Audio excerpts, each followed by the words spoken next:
Good morning. Got a little nervous there. Stream Labs decided to just take forever to start the stream. Welcome back, everybody. It is that time. It is the Diablo 4 live update video from the developers. That's going to be starting in just about 45 minutes.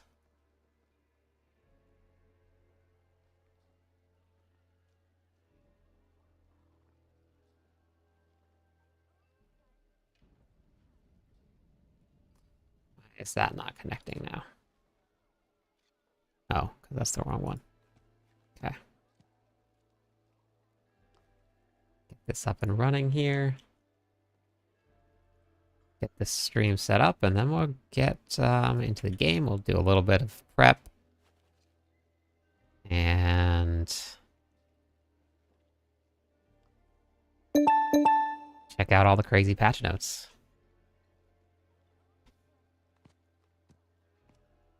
From Dallas Airport. Where are you flying to?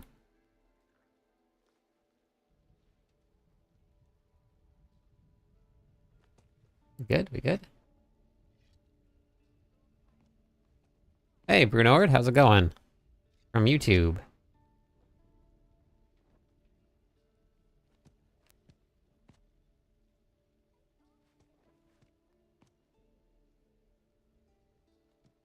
What's up, MD?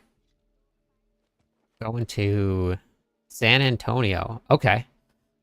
Oh, you're flying from San Antonio to it.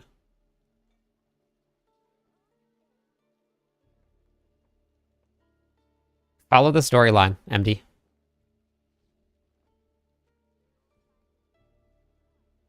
That's all I gotta do. Just follow the storyline. For now, since you got it.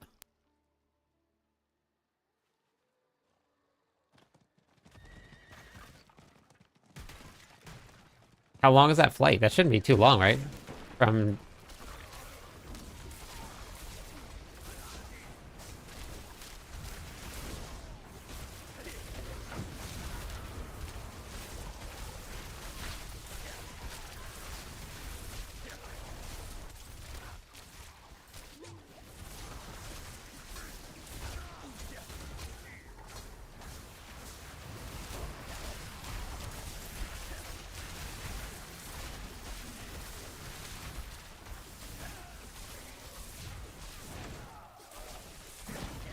Oh, that's not bad. Okay. So, wait, when does your flight leave? Because the dev stream is starting in 45 minutes. Back to Twitch. Welcome back to Twitch.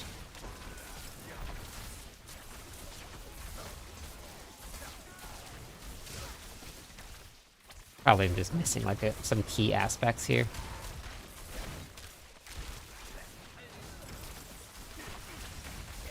Hey, what's up, Demigod? How's it going?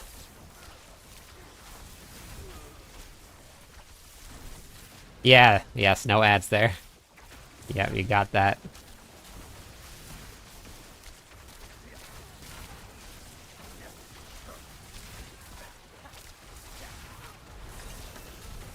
Last time I played it was when they nerfed... Well, every class is going to get changed every season.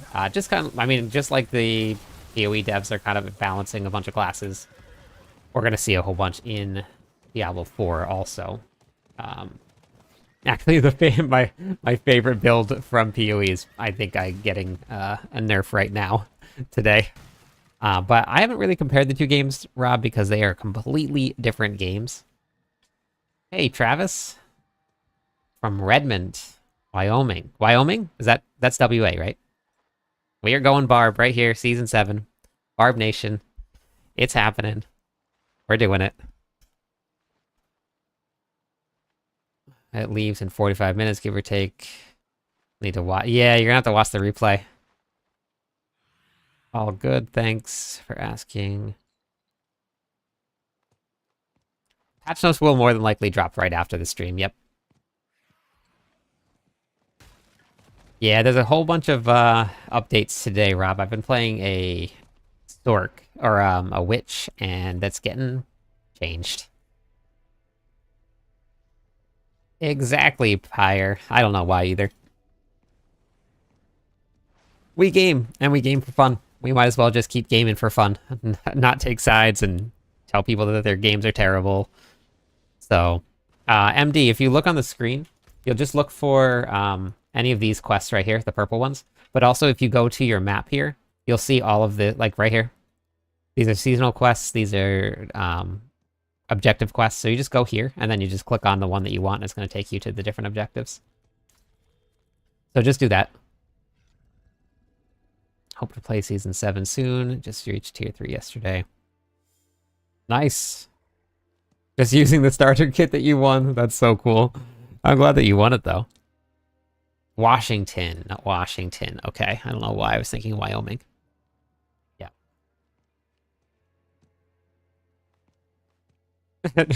I love Diablo 4. What's up, Why So Serious? How are you? Yep, exactly, Pyre. That's all you gotta do. Play the games that you love. That's it. If you love a game, it's a great game for you. Pretty simple. Carry but let low roll gear. That's awesome. That's okay though.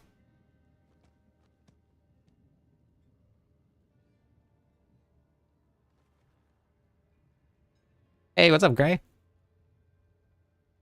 What's everybody's plan for Season 7? What are you guys going to be starting with? I'm going Barbarian right off the bat.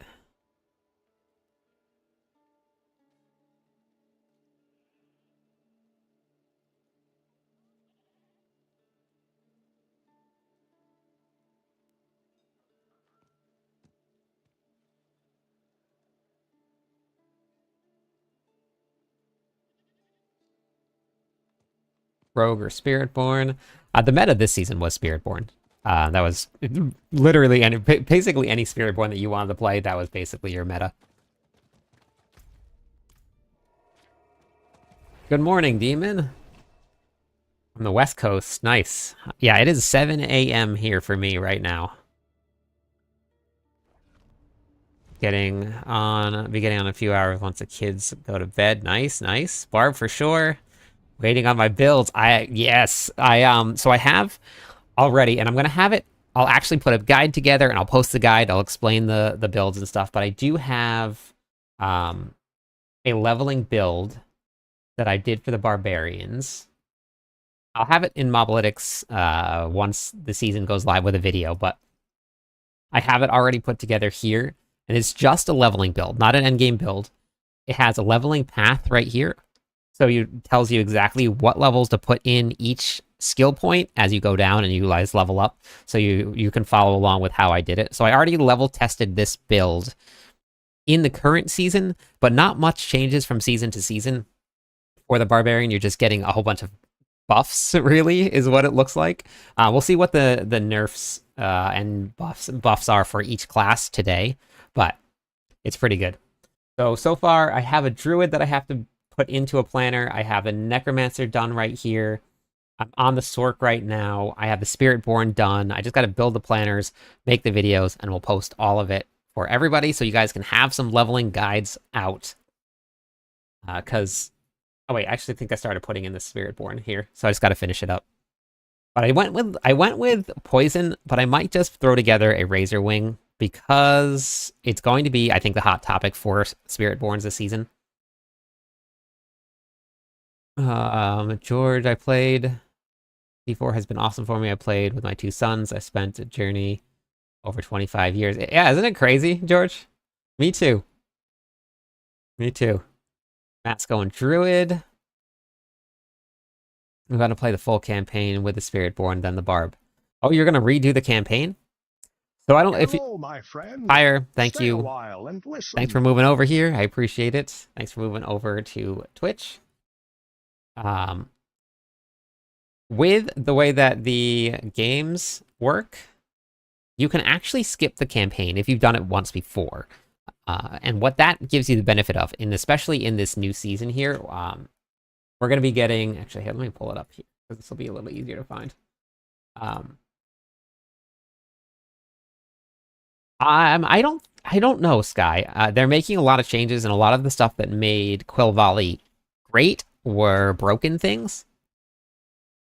No, I've been answering all of it. I have YouTube, Twitch, and YouTube, Twitch, TikTok, Kick, and X all going at one time. And I just go down the list and answer people as I've been going. So I just like try and keep up with chat as I go down. So normally when there's a lot of people talking, I kind of get to responses a little bit slower, but I will try and get to everybody at one time. So let's see. That's not what I want. I want the. Let's see. Do we have it here? Let's just go. This new zone that they're going to be having is going to be the reason why, if you want to skip it. Oh, it might be slow. Some like YouTube has a super serious delay, and I don't know why. The ping's fine, the stream's fine, but for some reason it has a really long delay.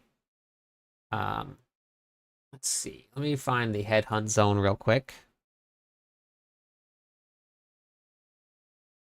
You know what, Sky? I don't know. I'm gonna find out. They're gonna do a Q&A section at the very end of the stream, so hopefully it'll be there. But I don't know.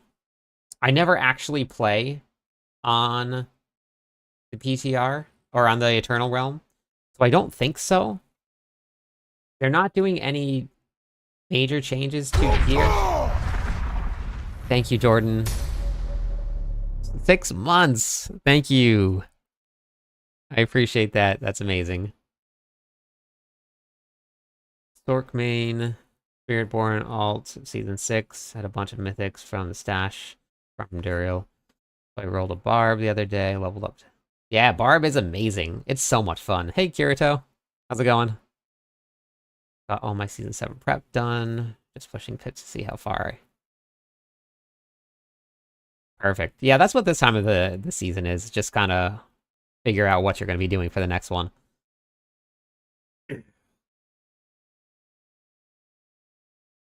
Where is it? Why can't I find this here?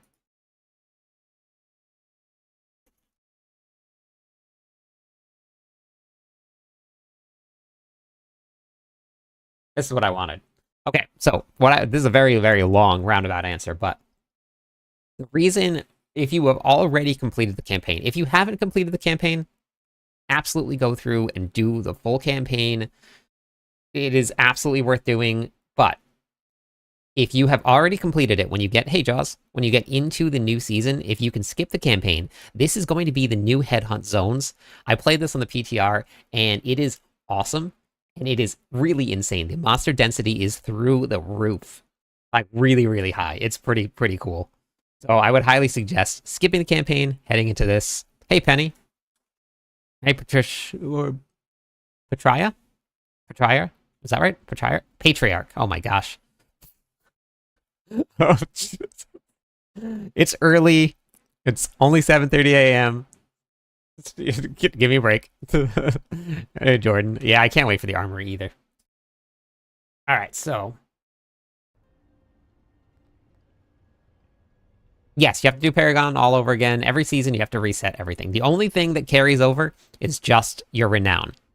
And if you haven't done your Renown, go do it right now. Wait, what about Pop MD? Go do your Renown right now if you have not done it. It is necessary.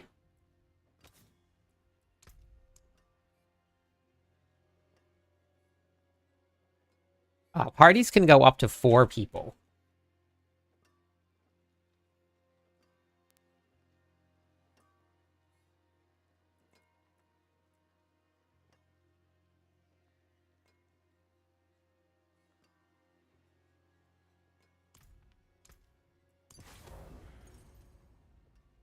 Almost your first season, all the Renown is done minus the last one. Okay, yeah, the Obels, they are good. But yes, that one, if you absolutely don't need to do it, yeah, that's the one you can skip.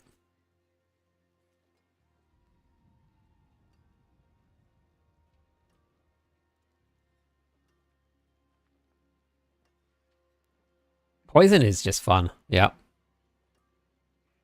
I would like to be put in a party. Did you react to the message in Discord, Penny?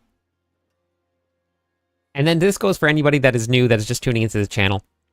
In Discord, we have a whole group set up right now. I think I have, let me see how many people we have. We have a lot of people set up for this already. We have 20 different groups already set up. So there's, but that's 80 people already signed up for groups at the very beginning of the season when the season goes live.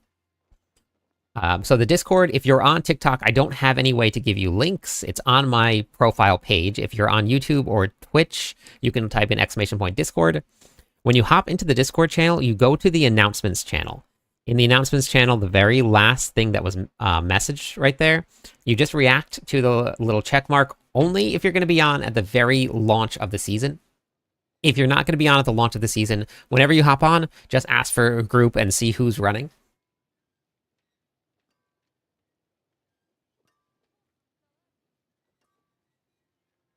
Okay, yeah, thank you, Travis. I appreciate it. That would be awesome. Yeah, the more the merrier. This is my favorite time of the season because everybody gets to hop in. We all go out and explore the seasonal content together. And you get to share gear, you get to learn it all, you get to level up together. It's a lot of fun. Then you just like you just pop into guild real quick and then you just like look or you pop on your friends list and you see, okay, where is everybody at? So it is 7:30 a.m. here, Beats. Armory wants full. Will this carry on the future seasons? The Armory, Rich? Is that what you're asking about?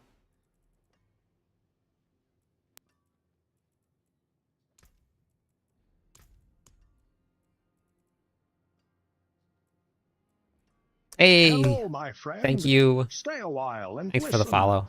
I appreciate it. The Discord name is Klyptonian Legion, so it's the same thing as this right here.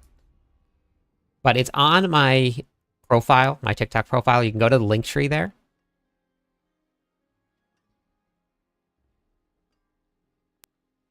The live stream is going to be happening in about 28 minutes. Hey, Douglas. All of them within the Armory. When the other seasons come along. Yeah, the Armory is part of the base game. That's not going to be changing. We're going to have that here. So that's going to be 100% all the way through. Question, quick question about what you just said. I'm a D3 player, so new to Diablo 4. Welcome to Diablo 4.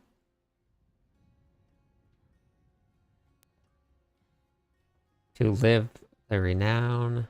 The last one.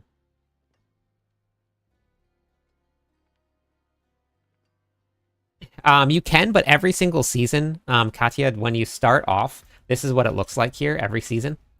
So you drop back down to here. So you're still going to have to complete all the way back through again. The little check marks down here, this indicates that I've received these already. So I've got the Obels, I've gotten the Paragon points, I just haven't gotten the XP and the gold, the XP and the gold, and the XP and the gold.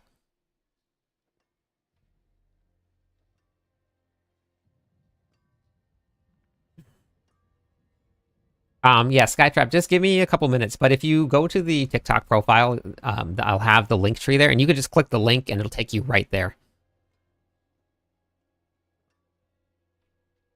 Yeah, no problem. All right, Patrick, Patriarch, thank you. Have a good flight. Hopefully you make it there in time to catch most of the live stream while you're there. Can't seem...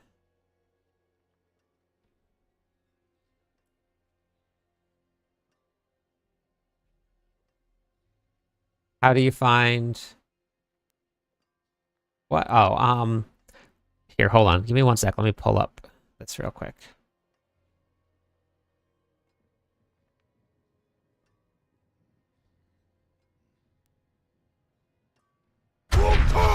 Hey, thank you for the sub. Thank you for the Prime sub. I appreciate it. Good morning.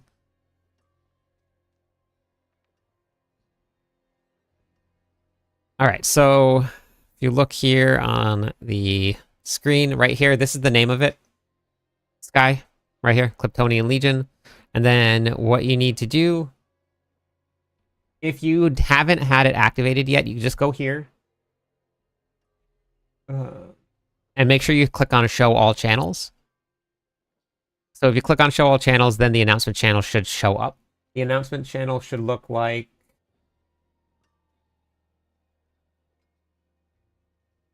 this one right here. Then you just click on the little check mark right here. Humbly named. Yes, humbly named the Klyptonian Legion. I was going to save so I could... Oh yeah, Katya, yeah, you can't do that, unfortunately. At the end of the season, do I need to have room in my stash for gear I'm wearing? No, the gear that you're wearing stays on you, Loki's minion. That stays there. Thank you for the subscribe, Katya. So that's where you go. The name of the Discord server is right here. And I have it on all of my social media platforms if you guys wanted to hop into it. So but just go to react to that little message right there, and that will take you, I'll get you signed up. And then eventually I'll just go through and I'll, what's it called? I'll add you guys into a party. I'll be doing one more, I think.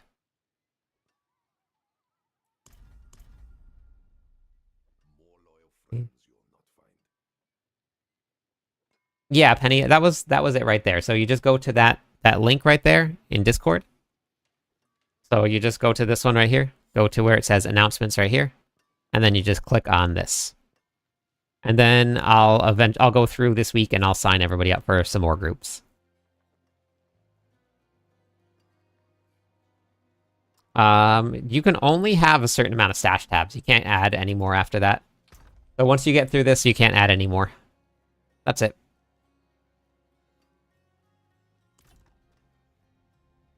All right, another 23 minutes, I think. And we will be into... what's it called? Into the developers updates. The sound is on? No, okay.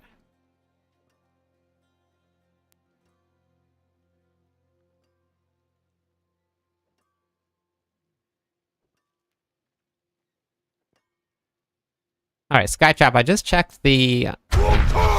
Hey, thank you. Oh man, Aaron, thank you so much.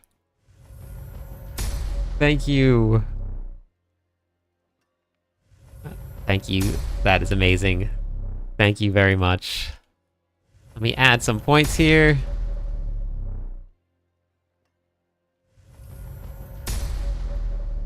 And thank you for the follow. Thank you. Hello, my friend. Stay a while and listen. I appreciate that. Skytrap, I just... Hey, Loki! Thank you also, and thank you. That's amazing. I appreciate all of the support. Thank you, everybody. Let me add some more points.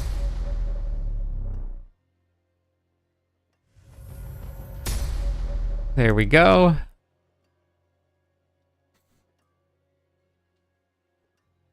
Yeah, Slixy, unfortunately, I think they're going to be nerfing it today. Hey, thank you for the Prime sub also. Aaron, thank you. Everybody, thank you so much. Hype Train has leveled up. Thank you. They're changing around the way that meta skills work, and I think that I don't know how it's going to work after the nerf. I'm going to have an update video coming out as soon as it's done, and I can get onto it and test. But, let me add some more points for that. The patch notes dropped last night, and that is what everybody has been showing me. Thank you, everybody, so much for all of this support. I appreciate it very much. That is amazing. We don't know, Katya, because all of the updates for all of the classes are going to be coming out right now. So we don't know what that's going to be. And then when we get into the server and it goes live, then we're going to find all of these crazy interactions. So there's no way to tell ahead of time, hey, Sloppy, what the build of the season is going to be. I know, Slixy, I'm so sorry. I'm so sorry. But thank you everybody so much for all of the support. Thank you for all of the subs today. I appreciate it very much. Who's getting buffed? We're going to find out in about 20 minutes. All of it's going to be going live. Rock, congratulations on the gifted sub. Thank you. JP, thank you for the follow as well.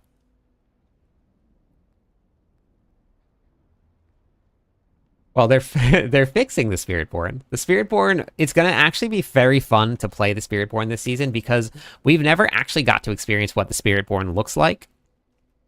We've only known the broken interactions with it. Hey, thank you for the Prime sub.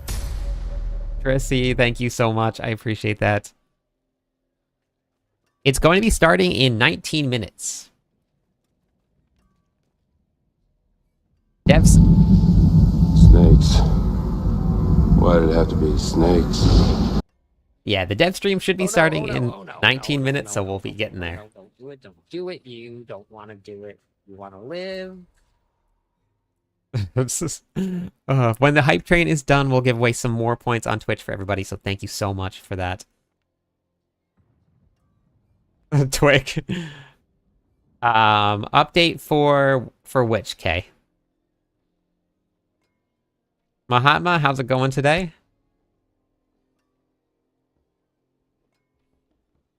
I know, Slixy, I know, but I'm gonna see if there's a way to get it to work. We'll find out. Because you might be able to find another fast casting ability that you can use in conjunction with the meta skill. So I'm gonna test it out. It's not done yet. We're gonna find out, but I don't think there's gonna be anything quite that broken. There's always something broken. Hey, Hellbind. There's always something broken in every season, but I don't think there's going to be anything quite that broken. It was a brand new class that had never been released before, so I'm thinking that we're going to be okay this season. So hopefully.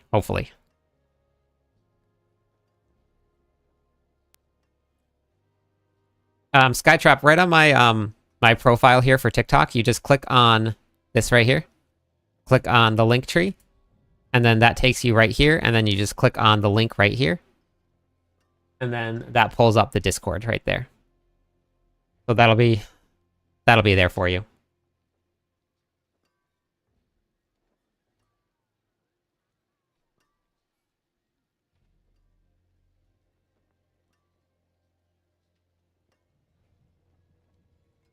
What do you mean by a lot of lagging? Future expansions for map and new characters you think we're going to get in the 4th sale of the future? Possibly next upcoming months. Just what do you mean, Rich? You mean like a new expansion pack? Is that what you meant? Yes, there is a very good possibility that TikTok is going to be banned very soon. Probably Sunday. First time I saw the Spiritborn when I was eating the Blood Maiden with my Sorc Spiritborn runs by one shot. Yeah, I know. Isn't it crazy, Travis? But that was definitely one of the most broken builds that's been out there for a little while, so Penny, my name for which? Hype train successful. Let's give out some more points for that. Thank you everybody for all of the support. I appreciate this. Wait, that was the wrong amount of points. There's the rest of the points. Okay. Sorry. All right, I'm just reading back through chat, catching up with everything.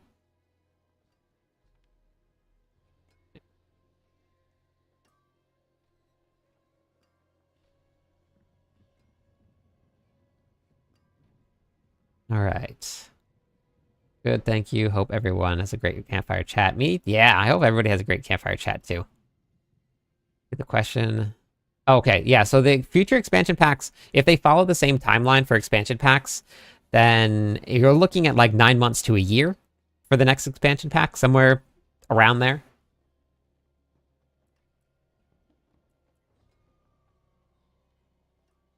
Yeah, Sloppy, that's definitely a lot of work.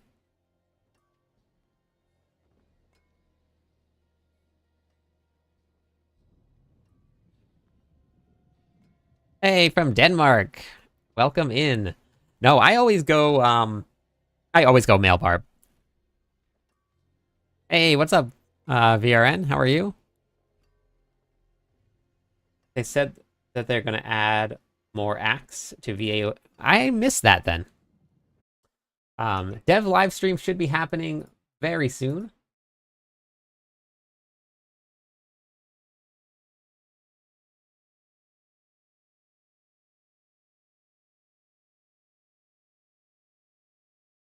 So we'll be getting it going again in just a second. As soon as the video's up, I'll have it up and running. Like 6 gambles, all winning streak. Oh man. But you gotta, I mean, whatever you like in terms of how your character looks, that's what you gotta play. Because you know what they say, you can't do good if you don't look good. So before I forget, was there an easy way or a good tip to get max codex of power on your codex of power? Well, every single season, Katya, it resets. So we'll see. Now, what I'm hoping to see. Hey, Clint, how's it going? Hey, Alexis. What I'm hoping to see in this update. Stream is in about an hour. I thought it was 10 a.m. CST. That's 15 minutes from now. Didn't it say 10 a.m. CST? Oh my gosh, it's 11 a.m. Oh my goodness. I could have slept in.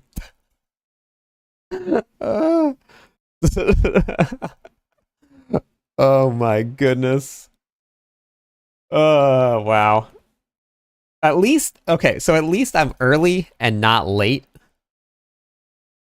So at least I didn't show up at 12 p.m. CST and be like, all right, here we go, live stream coming up.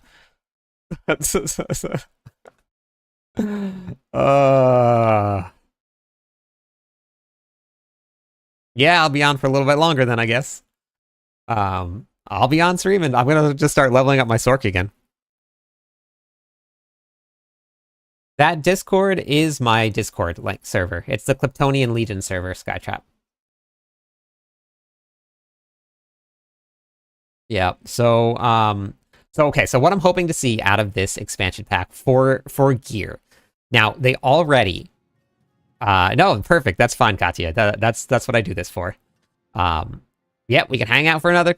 Yep, grab a coffee, grab some breakfast, go do whatever you got to do, get comfy, settle in, because we're gonna be here for a little while now. So what's the name of what, Penny? For which? Skytrap, if you can switch to either YouTube or to Twitch, then it will take you, you can just use a link. You can just type in !Discord and it'll bring up a link that you can click to and it'll take you right there. We're waiting on the dev stream right now. So the dev stream will tell us what's going to be happening.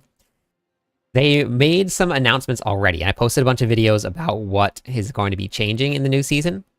And they made some really great changes to Ancestral Unique Gear. What they're going to be doing with Ancestral Unique Gear is if you find a 1-star, you can probably get like close to the minimum roll on the aspect of power. If you get a 4-star, you will never get the lowest roll again, ever. Which is really, really great because that feels terrible finding a 4-star unique that you're looking for with the worst possible roll on it. So that's getting fixed. You will never see that again. Quick question, I've never played Diablo game, but I played PoE 2 and interesting, and I liked it. Do you think Diablo 4 is worth the price? I see a lot of people on the internet saying, okay, so, Erwin, they are absolutely 100% completely different games. I've been playing PoE 2 as well. There's no comparison between the two games. It is just this really weird hate train that has just been snowballing. Like, I've been playing the game since it launched, and I have had a blast playing it for the entire time. I actually had way more moments in Diablo 4 where I was like, this is amazingly fun than I ever had in PoE. Now, PoE is in pre-release. It hasn't been a full game yet. So take that into consideration, but they're not the same. Not even close.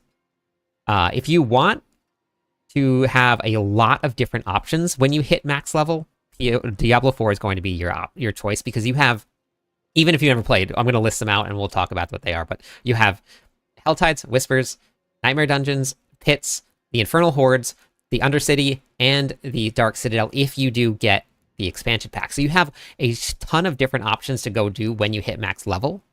So there's a lot more. Right now in PoE, it's just maps. So if you're enjoying just maps, you're definitely going to enjoy Diablo 4. But it's a lot easier. You won't die as much. There's not as many deaths. It's a lot of just like coming on and just slaying monsters, and that's kind of how it is. Thought I was having an aneurysm, clip streaming. I know, Rue. I'm on early. When is the update releasing? January 21st. Well, so I thought the stream was in 10 minutes, but the stream is in an hour and 10 minutes. so we got it soon. It also feels terrible on a 3 GA since... Well, that's happening too, Red. It's scaling up now. So 1-star GA unique will have it scales. So 1 star, 2 star is going to be better than 1 star, 3 star is going to be better than 2 star, 4 star is going to be better than 3 star.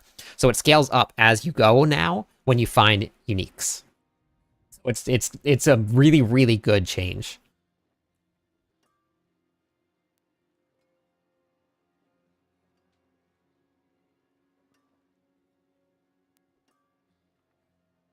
Yeah, I don't know, Joe Dirt. I love the name, by the way, Joe Dirt. I haven't paid attention to any of that stuff.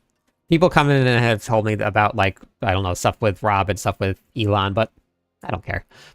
Let people do what they want to do. If you have $1 billion, if you have multi-billion dollars, and you want to have someone play an account for you, and then you want to hop on and play it, who cares? Like, whatever. It's fine. Like, everybody gets different things out of gaming, and if that's how you enjoy gaming, go enjoy gaming like that. That's fine. I don't know. I haven't done it.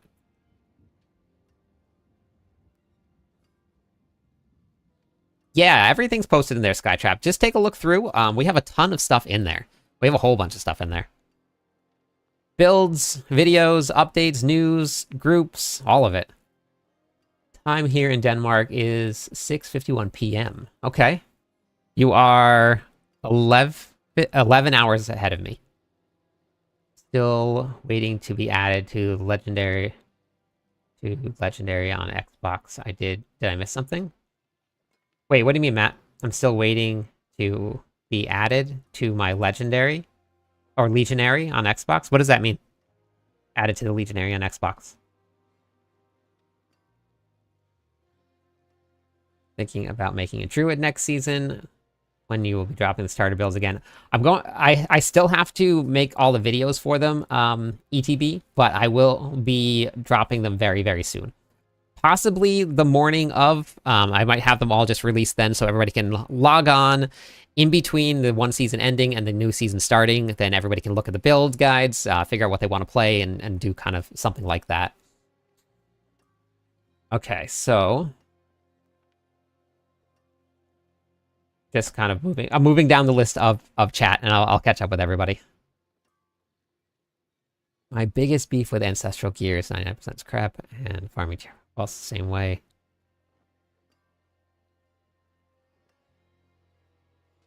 So, Travis, so I've played a bunch of different AARPGs. The loot in Diablo 4 is so much more focused and so much less clutter than all the other games. Now, that's not to say that it doesn't have its flaws, but in Diablo 4, you have very, very limited amount of stats, right? You have 3. That's what you have to focus on. And you can change one of those to anything that you want.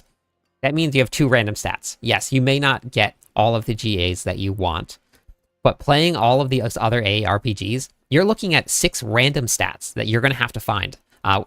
This was actually a huge thing for me when I played the last Epoch, that I was like, I don't really feel like doing this anymore. Because you had to go through so much loot and so many affix lines and so many things that I just like, I didn't feel like doing it, and it was just like a killer for me.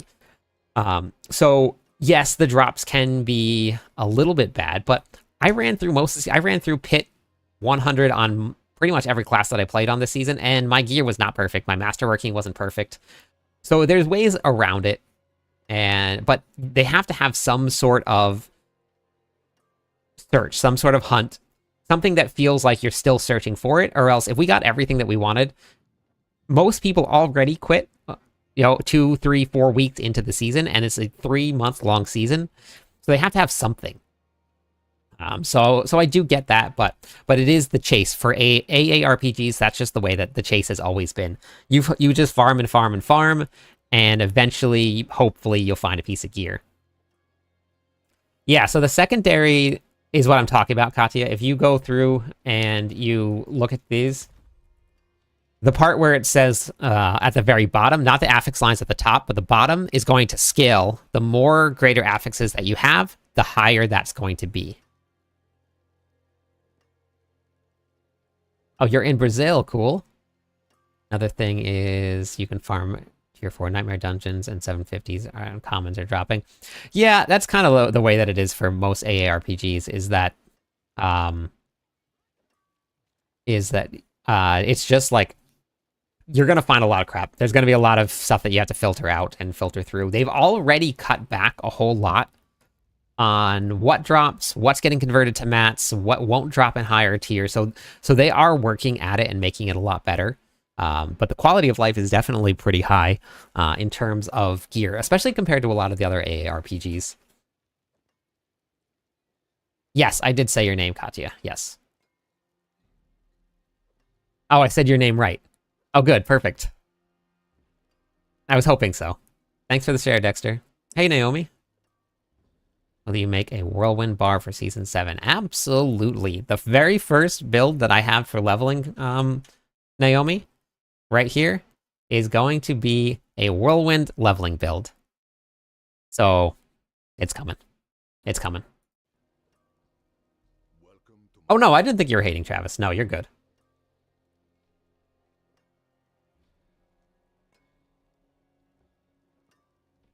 So they are going to be adding in increased drop rates. They did talk about this before they went to the PTR. And when I went to the PTR, the ancestral unique drop rate was actually very, very noticeable how much they increased it.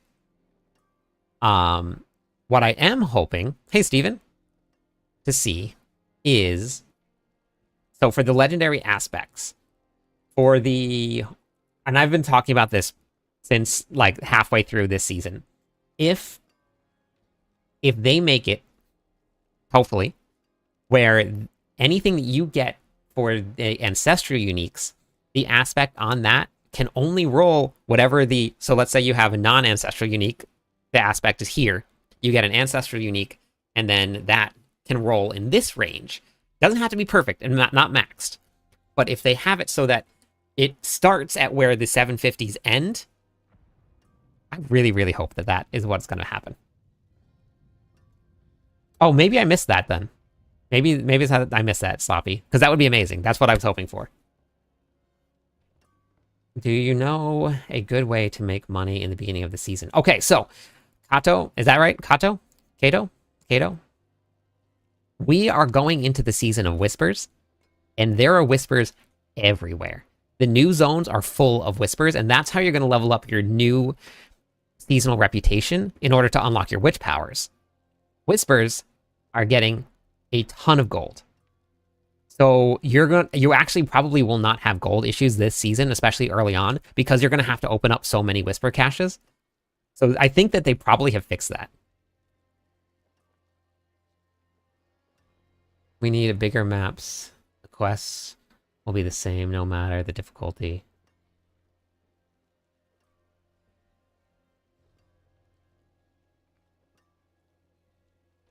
So we're going to get a brand new story, Costas. With the new season starts a new storyline. Skytrap, they're all posted in the clan-created build channels.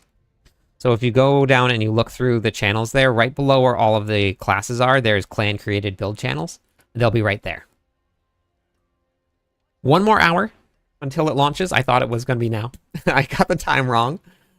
So it's going to be 1 more hour from now. No, you might be right, Sloppy.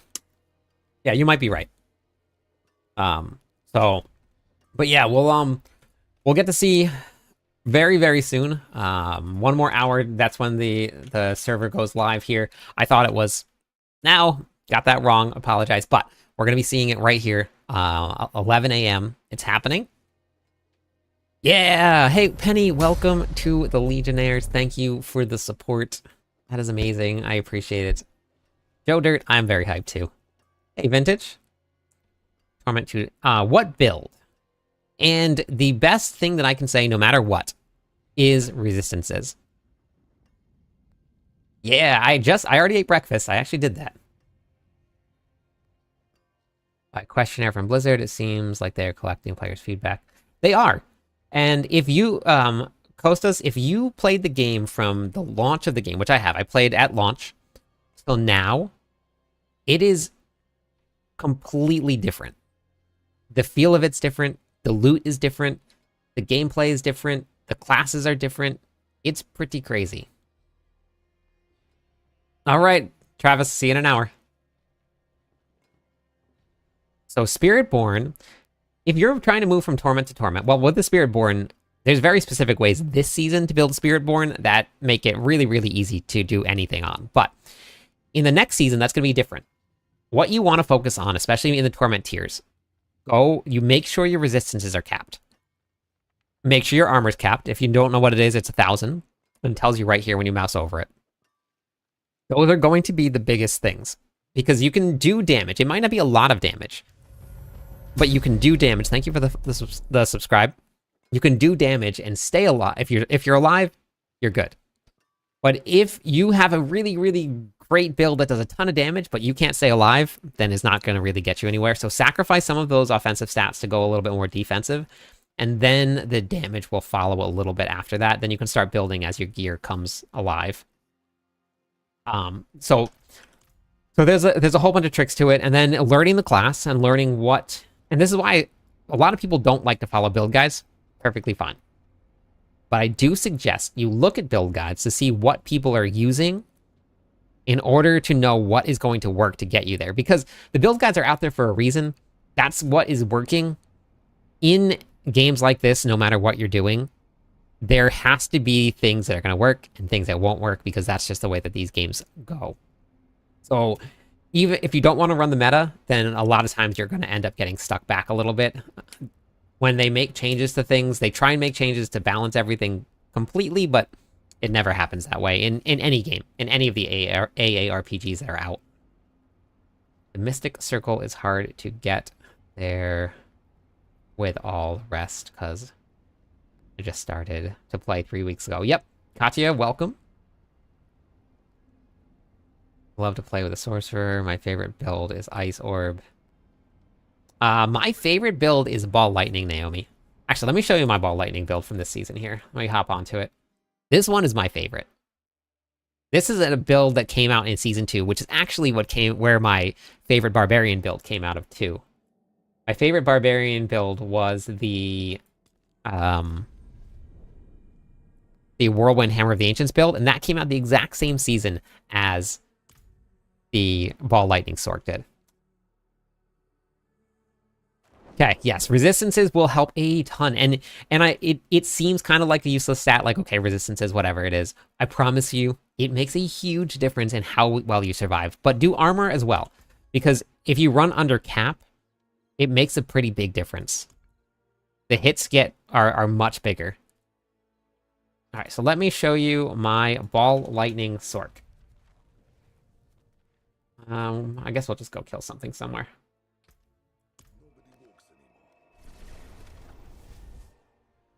Hey, what's up, Hollow? Now, I built this Ball Lightning Sork a little weird, kind of on purpose. I made it an Overpower Sork. I don't know if anybody in the history of Sorks has ever built an Overpower Sork, but it's been working. And just a little tip for people.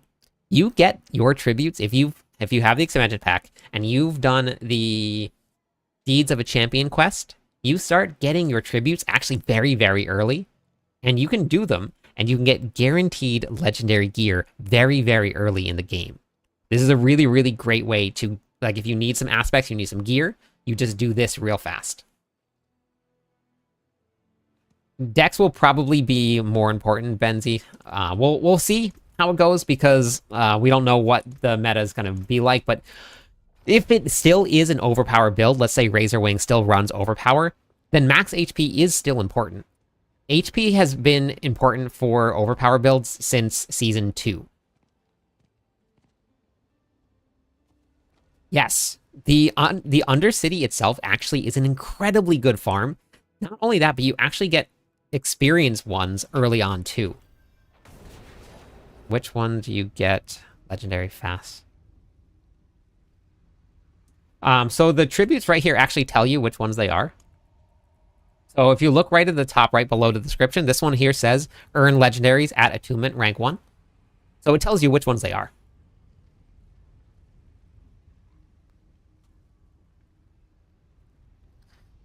Yeah, but for any overpower build, including like this Sork right here, I'm running the Banishlor's Talisman. I stacked max HP. Normally Sorks don't run this much life, but I stacked max HP because the way that overpower works, and this has always been this way, is that you do more damage at the point of impact. Oh no, that's fine. You're fine, ETB. Ask all the questions you want. Ask away. Overpower does more damage at the point of impact based on how much maximum life and how much fortify you have. So for characters that don't normally run fortify, like a Sork here, you can use right here if you have the expansion pack to gain fortify and get additional damage to your overpower. So this is the ball lightning build here. So once it gets up and running, you have unlimited teleports, so you can just kind of teleport around. You pull things in with the vortex from the Spiritborn. I'm hoping that this is going to get stronger next season, because we're going to have the new focus and the new class. So we'll end up seeing how this ends up working out next season. But I'm hoping... Hey, Trophy Hunter. Hoping it's going to be nice and strong next season. Now, this is an off-meta build right now, so it's definitely not going to be the strongest version of what you can play these Sorks as. But it's been my favorite build.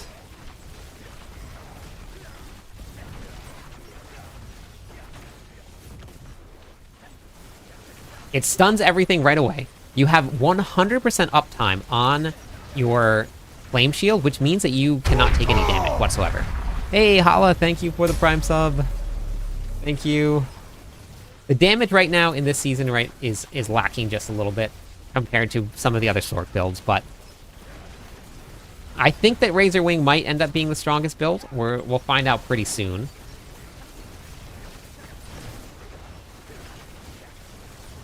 But you never know. So what I've been telling everybody is please do not look at the tier lists that are coming out as if those tier lists are going to be the end-all, be-all, and that is going to be the truth, right? The reason that I say that is because the tier lists don't take into consideration all of the bugs that anybody's going to find. People are going to find bugs. There's going to be ones out there, so there's going to find just little quirks that work with each build that are going to make them stronger. So, yeah, so look at the tier list just for information about the builds and about the class. Don't look at them for, this is the build that I need to play. Play the build that is going to be the most fun for you, because that's going to be the best way to go about choosing your class in the season. If you went based on a tier list, then you're just going to end up playing maybe a build that you don't like at all. So, that's just my suggestions. Yeah, that's kind of the point, and the devs actually acknowledge that people just love finding broken builds. And that's just been part of the AARPG culture right now. I mean, you pop into any of these AARPG games and look at them, and everybody's playing all of these insane builds that are like doing crazy things that they're not supposed to be doing, and so that's kind of what it is. This is what you're doing. You need to get Yen's Blessing. I'm actually running Flicker Step for this one, Dougla. And the reason I'm running Flicker Step, it gets a buff for the attacks reduce evade cooldown. So it's 2.5 instead of 1.5, which makes it so, because I'm running the teleport enchant, my evade now is teleport, which adds to my teleport here. So every time I attack something, 2.5 seconds come off of that. And because you have stuff going out all over the place, your evade is constantly coming back up.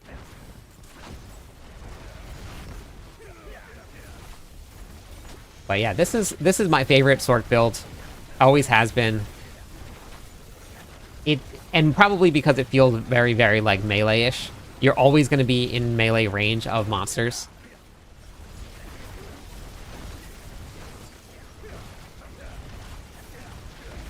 And I always like playing melee classes. This is my favorite way to go.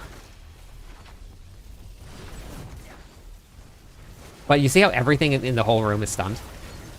Everything is stunned. You have Flame Shield up 100% of the time.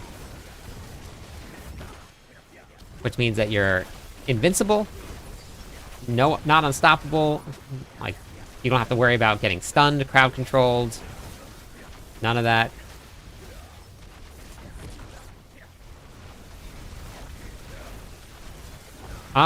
You know, I actually haven't used any familiars at all with Ball Lightning. I wonder if it's gonna work or not.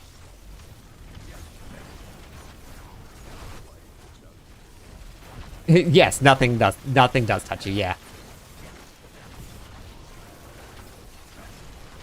But it keeps you busy because if you look at the cooldown, like, you're constantly spamming keys, so you're always doing something. But yeah, you are pretty much invincible. The only downside now is just like finding ways to do damage. And hopefully the new season is going to do that. But this also requires a lot of good gear. So the gear that I do have, half of my gear is good on this build. Not all of it, just half of it. But as you can see, like in this season here, the damage isn't like top tier.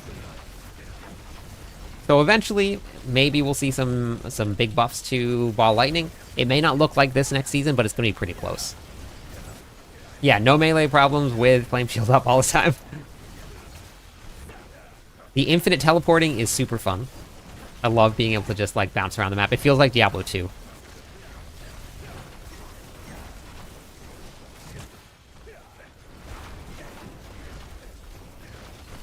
Yeah, exactly. Yep. Exactly. Yes, I am using Talarajas. I'll show you the gear in just a second. Let me get down to the next floor. Enjoying your streams when I have time to watch. Great job. Thank you. I appreciate that, Truth. I'm hoping this year I can go full time. That would be amazing. And all of the support that I got today is definitely going to help. Like that's what I need to in order to be able to do it. So I've been putting a lot of time and effort into trying to get myself there. Thank you, Take, for the follow. I appreciate it. Actually, one more follower over. Actually, no, wait. 3 more followers on Twitch, looks like. 3. And then I'll give away some points. Playing Fireball Sorc, collecting gear right now. Nice. Fireball is the way to push pits. Kind of has always has been. Is there a damage reduction monster? There is. So if you want a pit pusher, that's the way to go.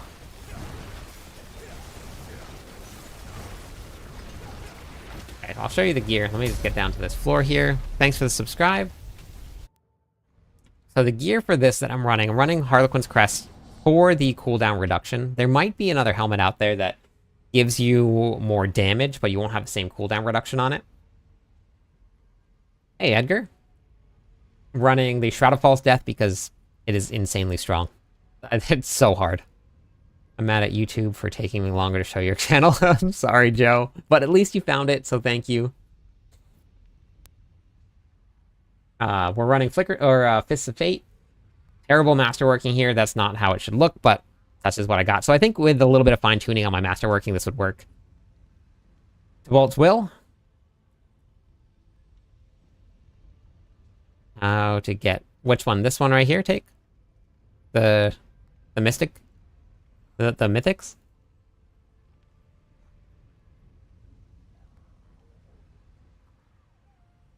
This one... Yeah, so these right here, bosses are the best way to farm them. Any of the endgame bosses. They have higher drop rates there. Duriel has the highest out of all of them. So if you want to run something, Duriel is going to be the highest. And then we're running Flicker Step here. Masterworking is absolutely terrible here. I have 0 GAs on this one here, so that could definitely use some improvement. This one is not terrible. This is good. Ring of Starless Sky. My Tel'Rash's Masterworking is terrible. And then my Banished Lord's Talisman is pretty good here. So that's the gear that we're running with this here.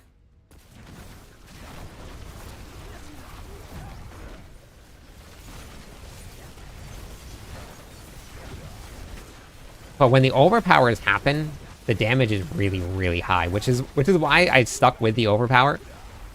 Because the way that overpower works with Ball Lightning Stork is that when the ball overpowers, every single hit that it does overpowers. And that's all of them. So you have a huge number of overpower hits going off when you're playing this, which is why I went with the overpower version of it.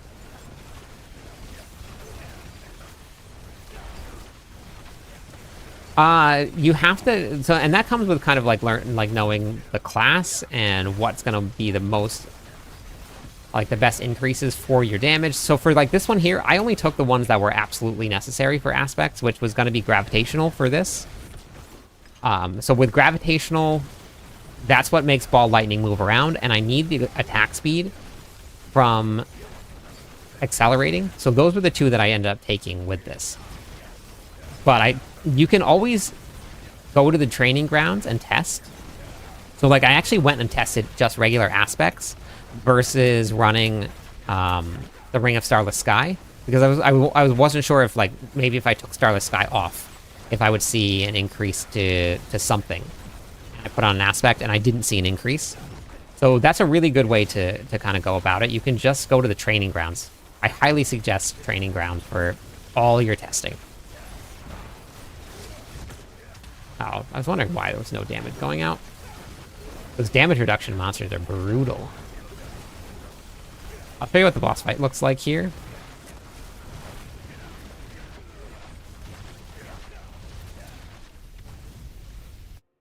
How do you balance? How high can this build go? So this season, it's not super strong. Maybe would cap out at like 80, 85. But next season is getting some pretty big buffs to Ball Lightning. And you're going to have Witch Powers. So I had to take one of my aspects as accelerating to get the attack speed. One of the Witch Powers is going to give you more attack speed than this right here. So you put the Witch Powers in. Now I can put an additional damage aspect onto my weapon here. So the Witch Powers are going to play a huge role in how you build characters now. You can take a whole bunch of things that actually don't even feel that, like, so for example, vulnerable damage. One of the Witch Powers will make everything vulnerable for you. You don't have to put any points into making things vulnerable, so now you'll be able to save those skill points, put them somewhere else, do more damage. And immune at ice armor is what I need. Okay. Additional damage, yep. Okay. Always feel like I need aspects to do anything, I guess. The GA gear doesn't, I mean, if you look, like, I have 1 GA here, I have 1 GA here, well, this one has 2. This one has 2, but it's not, those aren't the most important ones. This one has 0 GAs. That one doesn't have any beneficial GAs, really. This one has 2, this one has 2, this one has 1, that has 1. And my Barbarian builds were the same. Wait, what do we got? We got...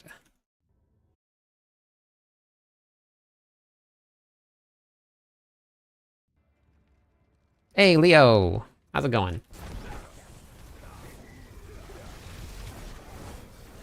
So it's like you see how fast you stun the bosses? It was like an immediate stun.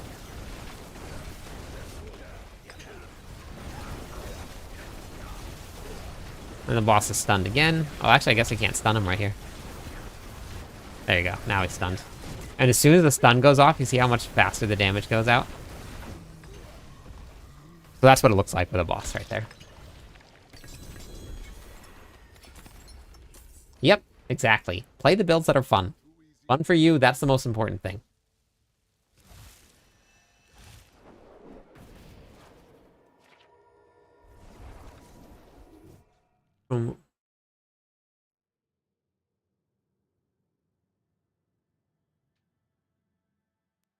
Yep, but we'll find out what ended up happening today, Truthseeker, because everything on the PTR, that is going to change. We're going to see buffs, we're going to see nerfs, we're going to see a lot. Account, not character. Yep, you can use it on another character.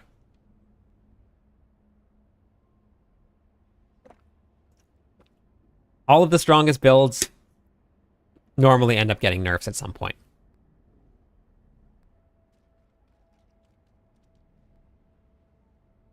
As long as you have enough damage to do Lilith and you know the fights, then yes. This build is definitely lacking a little bit in terms of damage for Lilith. I'll show you kind of what it looks like, because it's a little... It definitely is lacking right now. It is very interesting times. Greater rifts in D3 are superior to hits.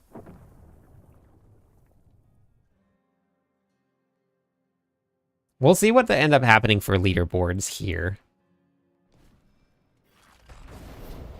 Yeah, welcome to Diablo 4. You got a lot to learn, but just take it slow. Learn as you go.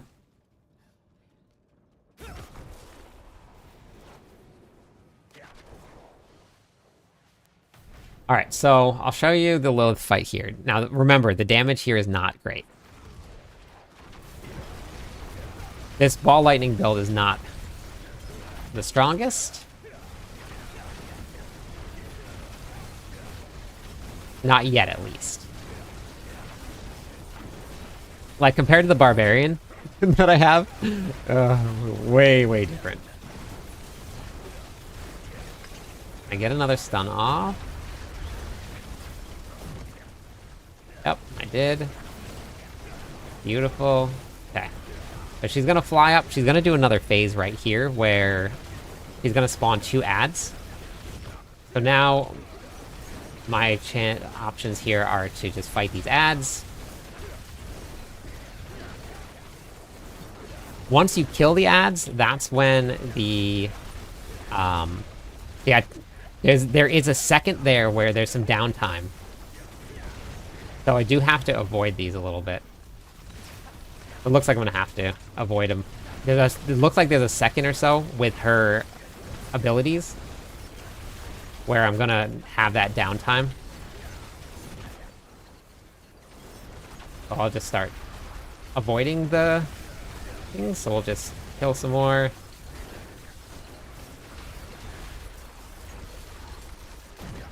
Keep on fighting.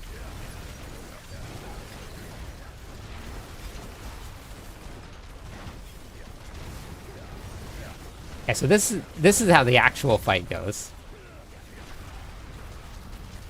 Avoid some waves. Wait for her to come back.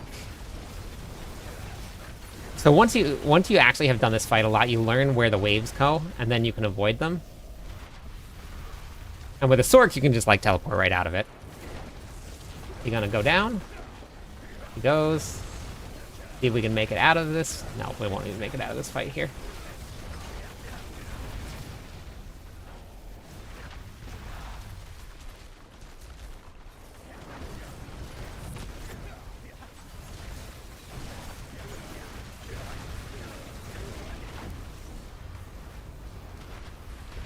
Whoops. Okay. Well, that's the fight with us here. Is not quite as... It would take... It's been a while since I've practiced this one, but let me go to the Barbarian real quick, and let me show you the difference. In damage for this build, hopefully next season this will be a lot easier, but that whole fight has its own set of mechanics that you need to learn. Are you able to tank those? So they actually changed the way that Lilith works. There is now a stacking debuffs that goes up when you get hit by them, so you don't actually... It's not an actual one-shot right away anymore. If you don't have enough resistances, then yes. then she just dies right away. But we go back to gear around. I have gear all over the place. Gear is all over. 35 more minutes till the dev stream starts. Pretty excited for it.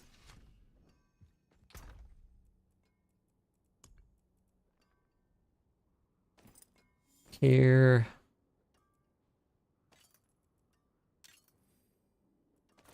Don't remember what gear I took from it.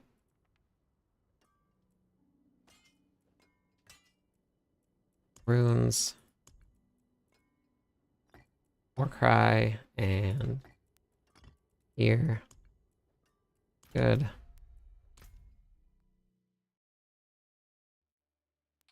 Most of them are universal. There's a couple of them that you can't use for very specific classes. So, like a class that can't use a sword, can't use a Doombringer. But they are universal. If you can't use a two-handed sword, you can't use the Grandfather. So things like that.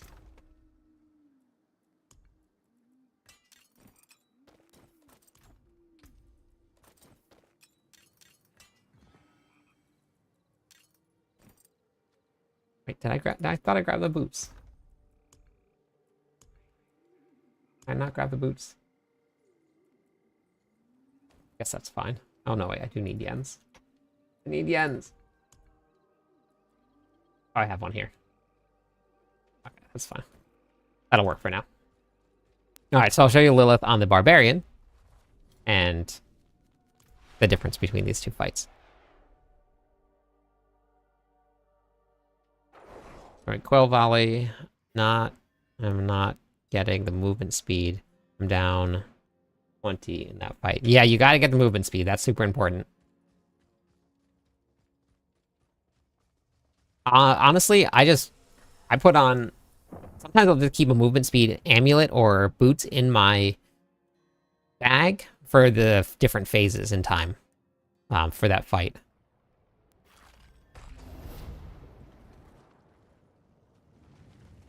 Yeah, you should. You should.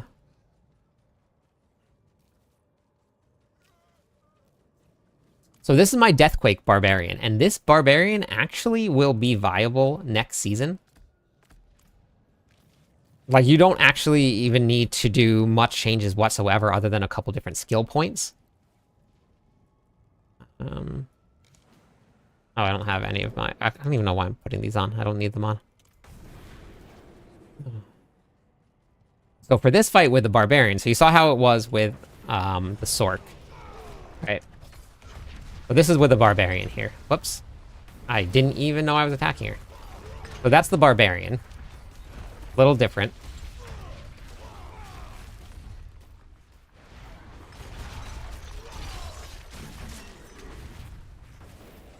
Normally that's, when I was paying attention, that's like a one-shot there, but...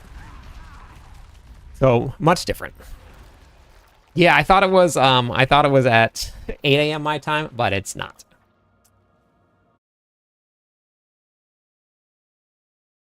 Oh, okay, upcoming. We're getting somewhere.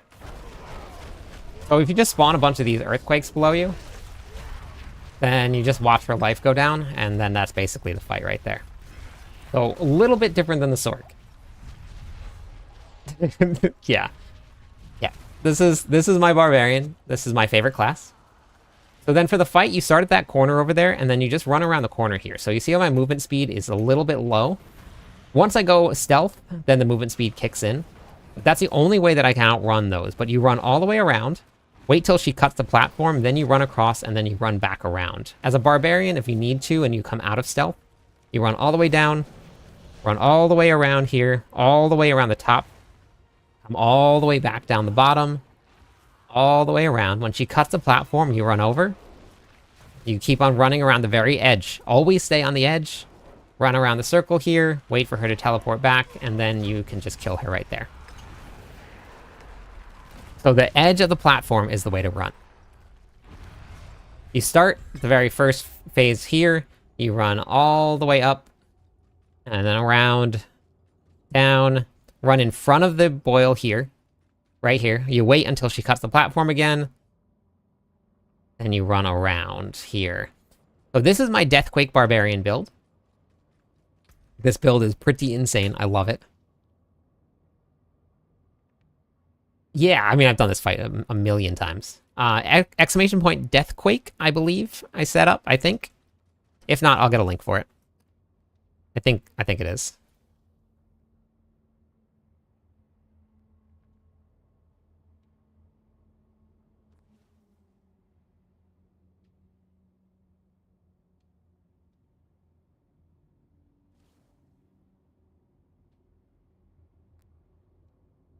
Grab a link real quick.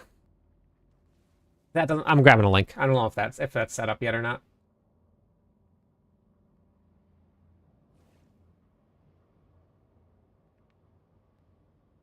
Good news is this is viable in the next season as well.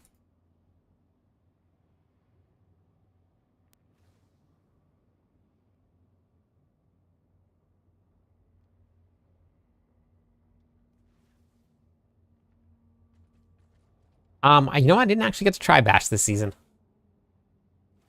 I did. That was one of the few builds that I didn't get to try.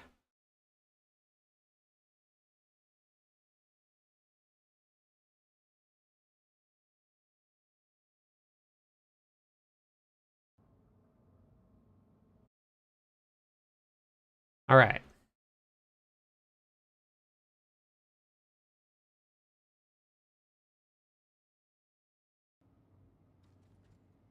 But let me go run a pit for this with this build so you guys can see what the pits look like. It's very fun.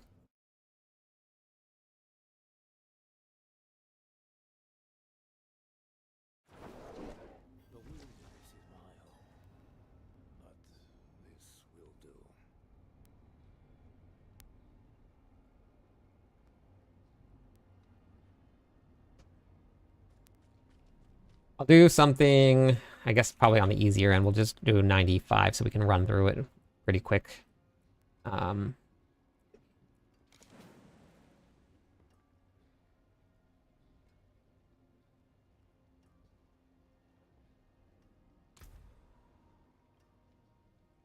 Yeah, it definitely just takes some movement speed. That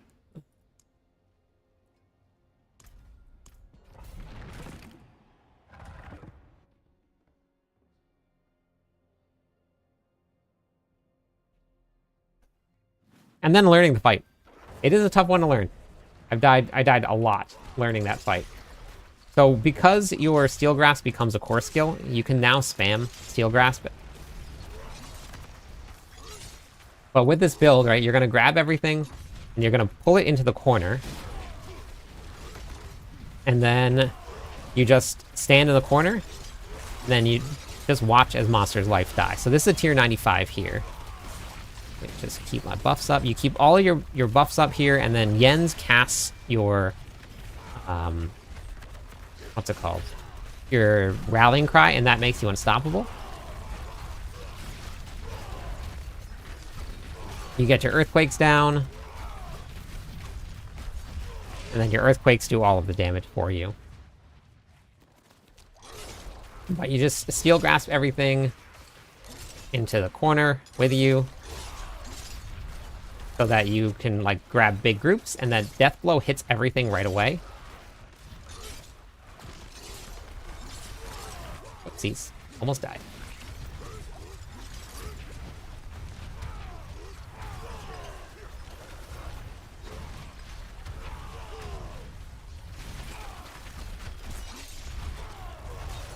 Can't hit that guy.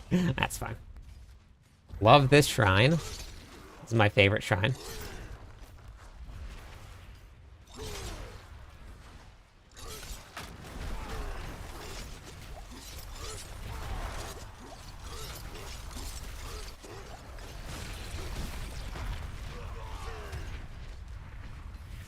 Hey, thank you for the follow, Tech. How's it going today? This is one of the builds that I'm going to be running next season. This will be the Deathquake Barbarian. This, alongside of the Hoda Quake, is what I'm going to be doing.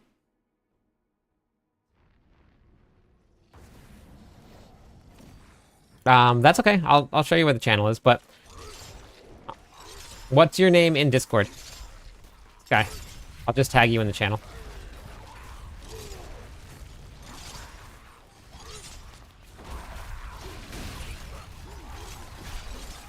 Yeah, we'll be running this alongside the Hoda Quake build, because the Hoda Quake build is going to be super fun. It looks amazing. The build looks so good. And by looks good, I just mean like the visual effects on it. It's so nice. Okay.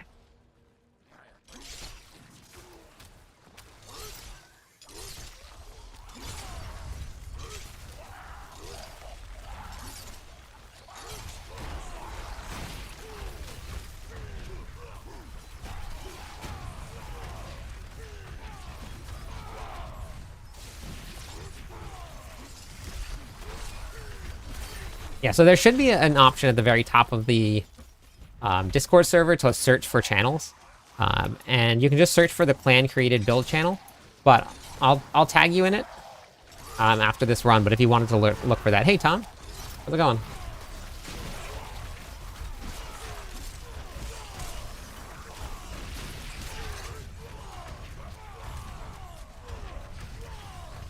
But this will be one of the builds that we're going to be doing next season.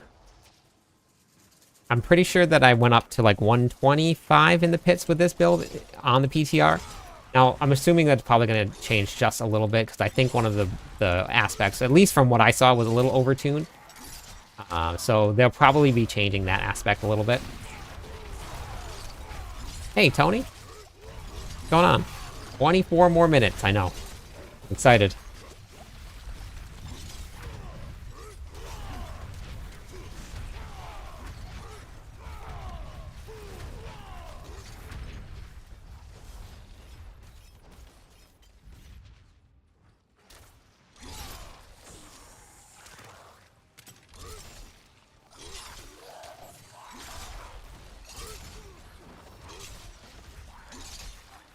Oh, I'm going the wrong way. Yeah, I'm hyped too.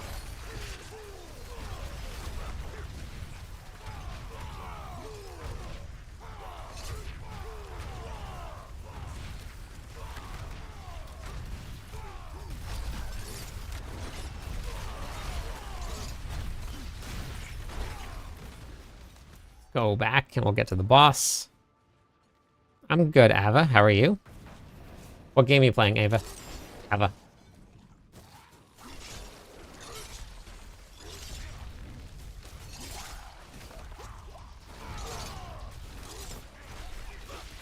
And you want to know the best part about this is that we're doing all of this with level 1 potions.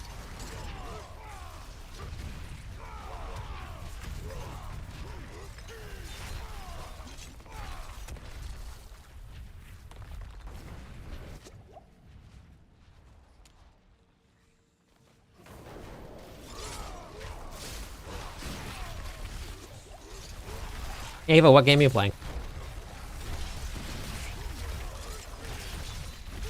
I'm assuming that you don't play any games. Alright, so this is the boss. This is tier 95 here. I'll show you what the boss fights look like. You keep up all your debuffs, and you basically don't even need to move. You stand right here.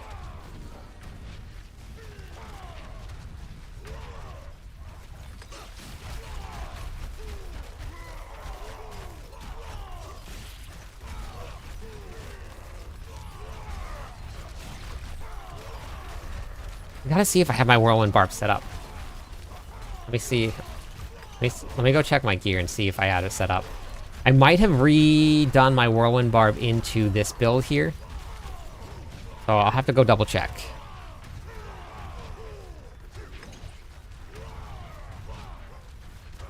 All you have to do to get in on the groups for the launch of the season, and that's the boss right there.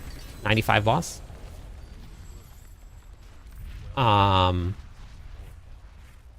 Is go to the announcement channel. There's a little check mark. You just react to the check mark right there, and that will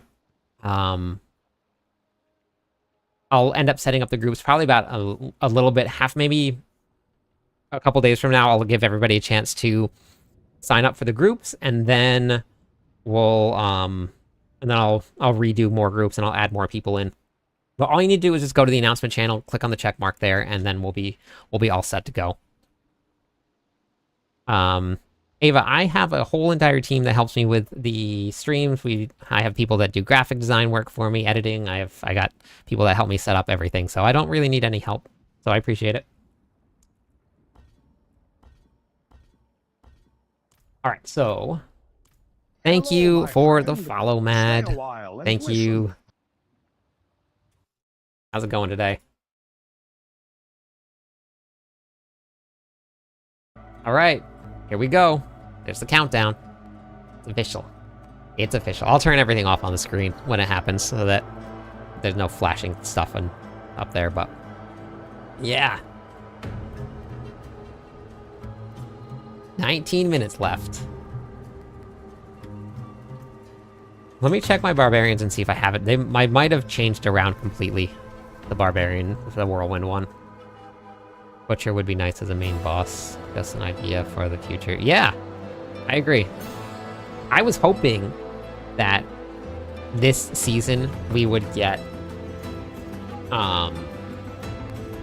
Mephisto as like a Lilith fight. Or not this season, this expansion pack. I was hoping that we would get something like that.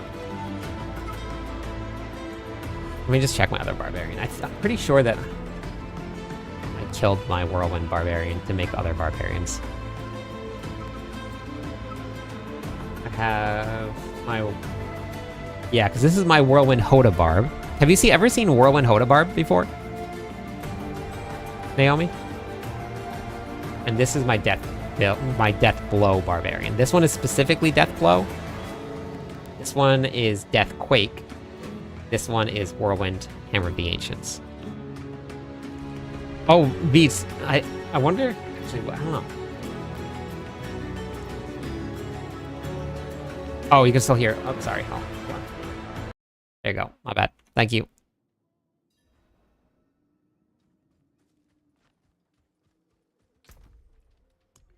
Let me see. Move some gear around real quick. I don't remember what gear was going where. I think it has. Pretty sure this was all I needed for that build. Let's go take a look. I swapped to this barbarian the other day. And I was trying to put on my grandfather and it wouldn't let me. And I was like, I forgot that I had runes in 2 places. Oh.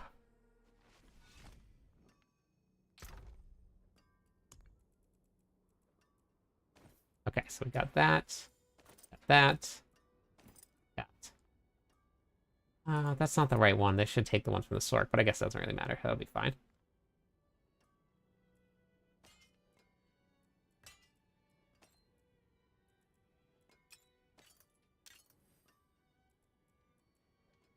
So this one here is supposed to be...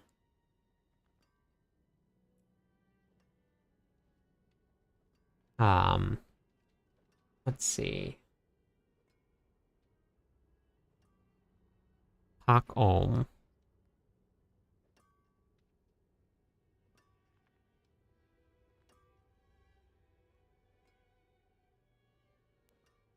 Hak. Wait, which is... War Cry.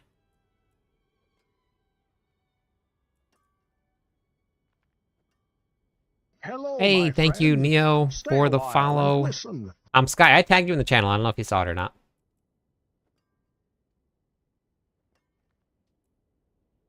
On Vortex. Hawk is maximum resources. Okay. And then I need Vortex.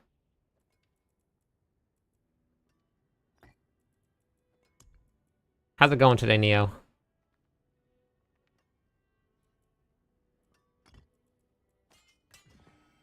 So this build here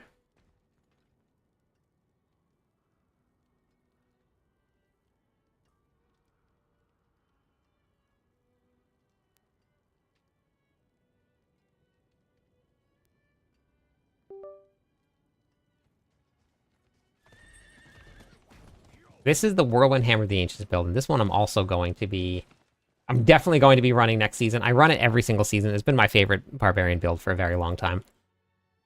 I'm doing good. Doing good. We have 15 minutes left until the dev stream starts, so we're going to hop into that after.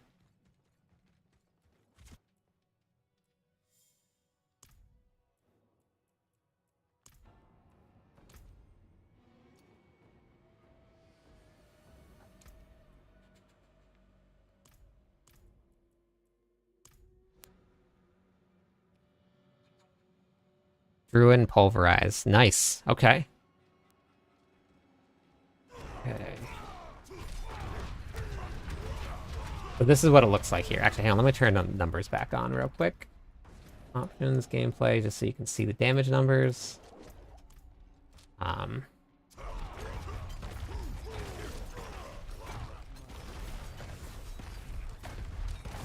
this is the build. You basically swap back and forth between Whirlwind and Hammer of the Ancients. And those are all billions that you're seeing. All billions. And it's going to get even stronger next season, and I bet you there's probably a way I can add in Earthquakes. Hey, what's up, Boring? But you maintain Maximum Fury.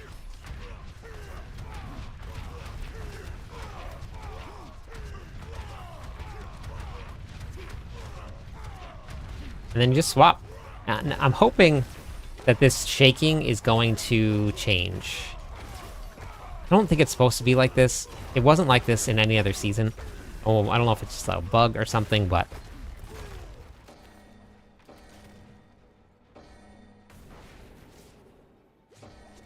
yeah, this one's super fun. Hey, Iron.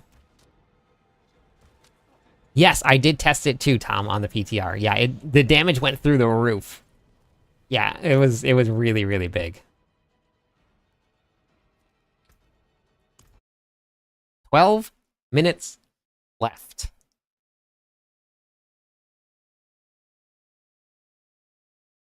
"12 minutes.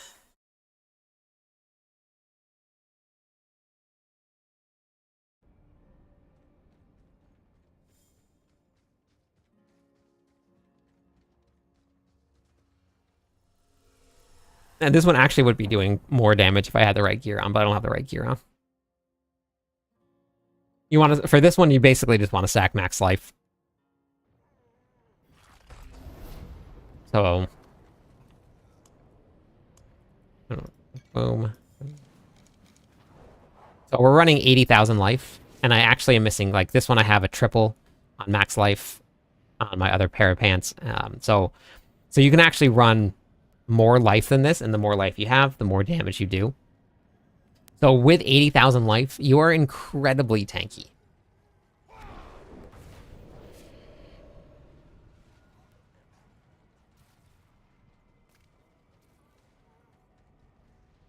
So I'll show you the Lilith fight with the Whirlwind Hoda Barb. We just saw the Deathquake Barb.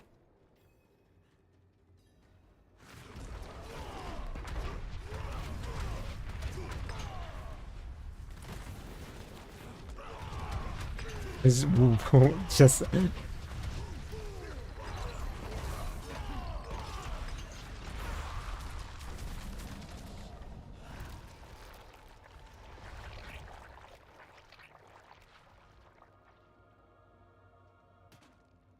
yeah, isn't it fun? It's really cool.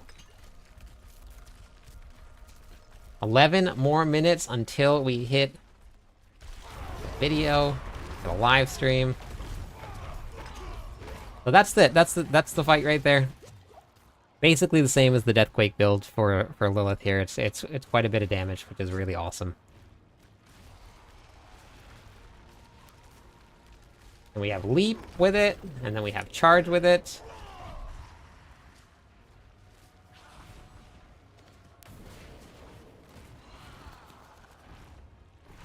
Super fun. And Barbarians are getting pretty big buffs next season too, with the way that the Quake is running, and then with the damage, so... just the versatility of it. There's so many different builds and so many different ways to build a build. It's really fun.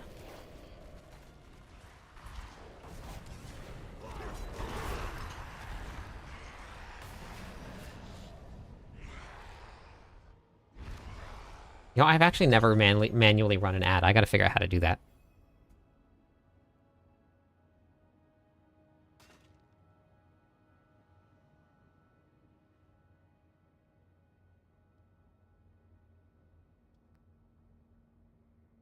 Bannerlord's Talisman gives you guaranteed overpowers. There's an aspect that gives you guaranteed overpowers.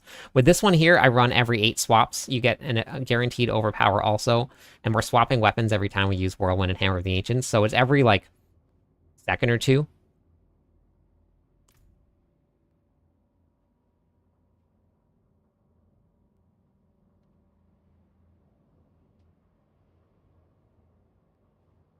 The effect is amazing. I know. I love that effect.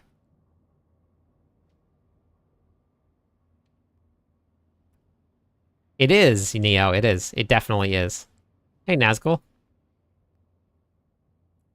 Okay. So what we're at right now.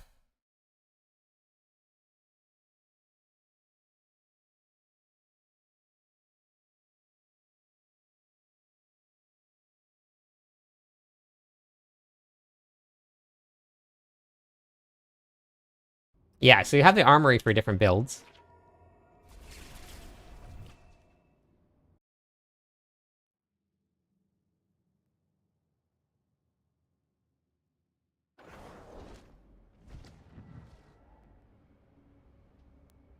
What do you mean going to be the redemption?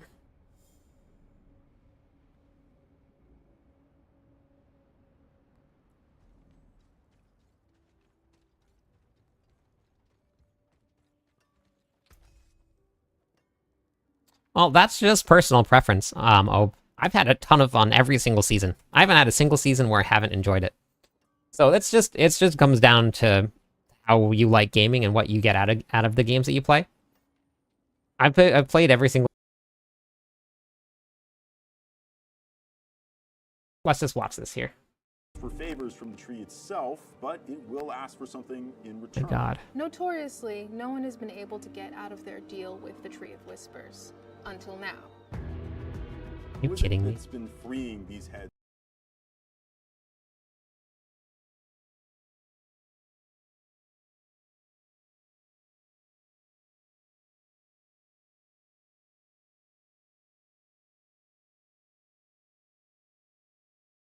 Oh my goodness.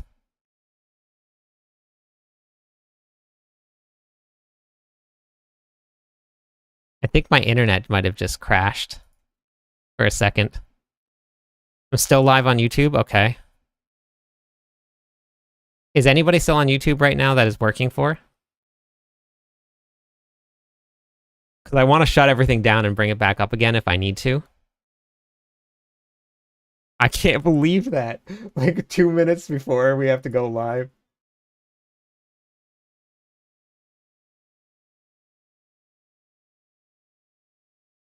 Okay, so YouTube is still on. Okay, because I tried to log out of the game also, and the game wouldn't even let me log out, and it just closed. So I think my internet might have crashed. Okay. All right. Wow. What are the odds? Holy cow. All right, well, let's hop into this. We'll watch the precursors to this whole thing. Let me turn the stuff off on the screen here so that it's not in the way. Holy moly. So for this here, for you guys, do you want me to leave multi-chat up or you want me to just kill that multi-chat on the screen? I can't believe it did that.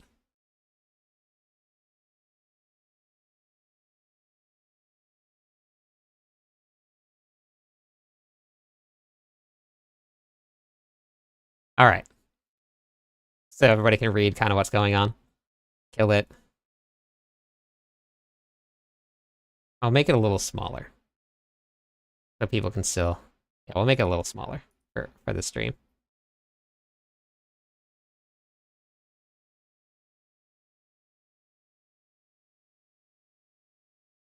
All right.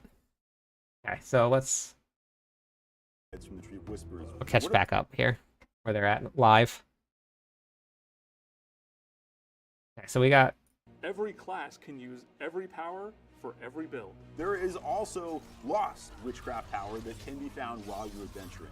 This is a special witchcraft Okay. power. that This was exists outside this was the already traditional released, tradition so I don't know if of everybody got to see this or not, So but as players progress through the storyline and they complete Whispers, they This will is it. earn a seasonal currency. This seasonal currency is used to, one, purchase witch powers, and also upgrade your witchcraft powers. An example of an Eldritch power would be a new power, Doom Orb, an ominous orb of pure I eldritch loved this energy orb. that circles you and burns enemies with fire damage. It was Doom so Orb good. is stronger It really was- as it was flames really will good. Eventually explode. Doom Orb will also launch itself at enemies if no enemies are near you. yeah, let's do it. So we do have some returning fan favorites coming back in Season of Witchcraft. Players who are fans of our franchise will remember some of these powers are from Diablo 3, specifically the Witch Doctor. Fire Bats is returning from Diablo 3. Those who have played the Witch Doctor You can get also up remember to 6 Pest powers at Bats, one Ode of per Fusion. class that you can However, use, but you can use any of those powers on any class, is what it means. This is the Poison Frog Servant. I just think it's adorable, and I want to have a murderous pet. Wait, frog did in all of YouTube these glitch out? sanctuaries. Is everybody All the still here witchcraft on powers, YouTube? Something tells me that players are probably going to be the most excited about Prawn Nita. It's effectively a whirlwind of water and chomping piranhas that will just shred your enemies to pieces. And yes, it does pull enemies towards it. So players will be unlocking and upgrading their Okay. various witchcraft Okay, good. powers through I'm so nervous. head hunts. I've had some issues where my An stream area in the crashes, so. world where the Tree of Whispers has detected fugitive heads. The head rotten are there. You need to go hunt them down. When they interact head with rotten other looks so monsters in cool. the world of Sanctuary, I like what they best did. case scenario, they horrifically corrupt that monster to become a new headless form of itself. Worst case, Okay. they actually You see these things? fix themselves to a monster and become a new boss-like entity that has this ancient rotting head on Hey, top of welcome this over. now puppeteered body. How's it going? Thank There is you. a horror in them, a sort of Frankenstein-esque Oh, good. Okay. monster. Awesome. So Thank you, they Del. have more humanoid traits, but even stronger powers. Like flaming swords they're going to be throwing at you, or they might be using poison axes that are hurled your way, or even shadow spears that tear up the ground. So these They're are gonna be some finally- new yeah, they're giving encounters people that what they you've want. never seen before. As you perform various whispers in the area, hopefully you see briars out in the world. These things are These amazing. indicate that there's a head rotten there. If you manage to successfully take down one of the head rotten and claim a fugitive head, this can be returned to the witches at the Tree of Whispers. Luna, thank you for the follow. Special Professor, thank you for the follow. Listen.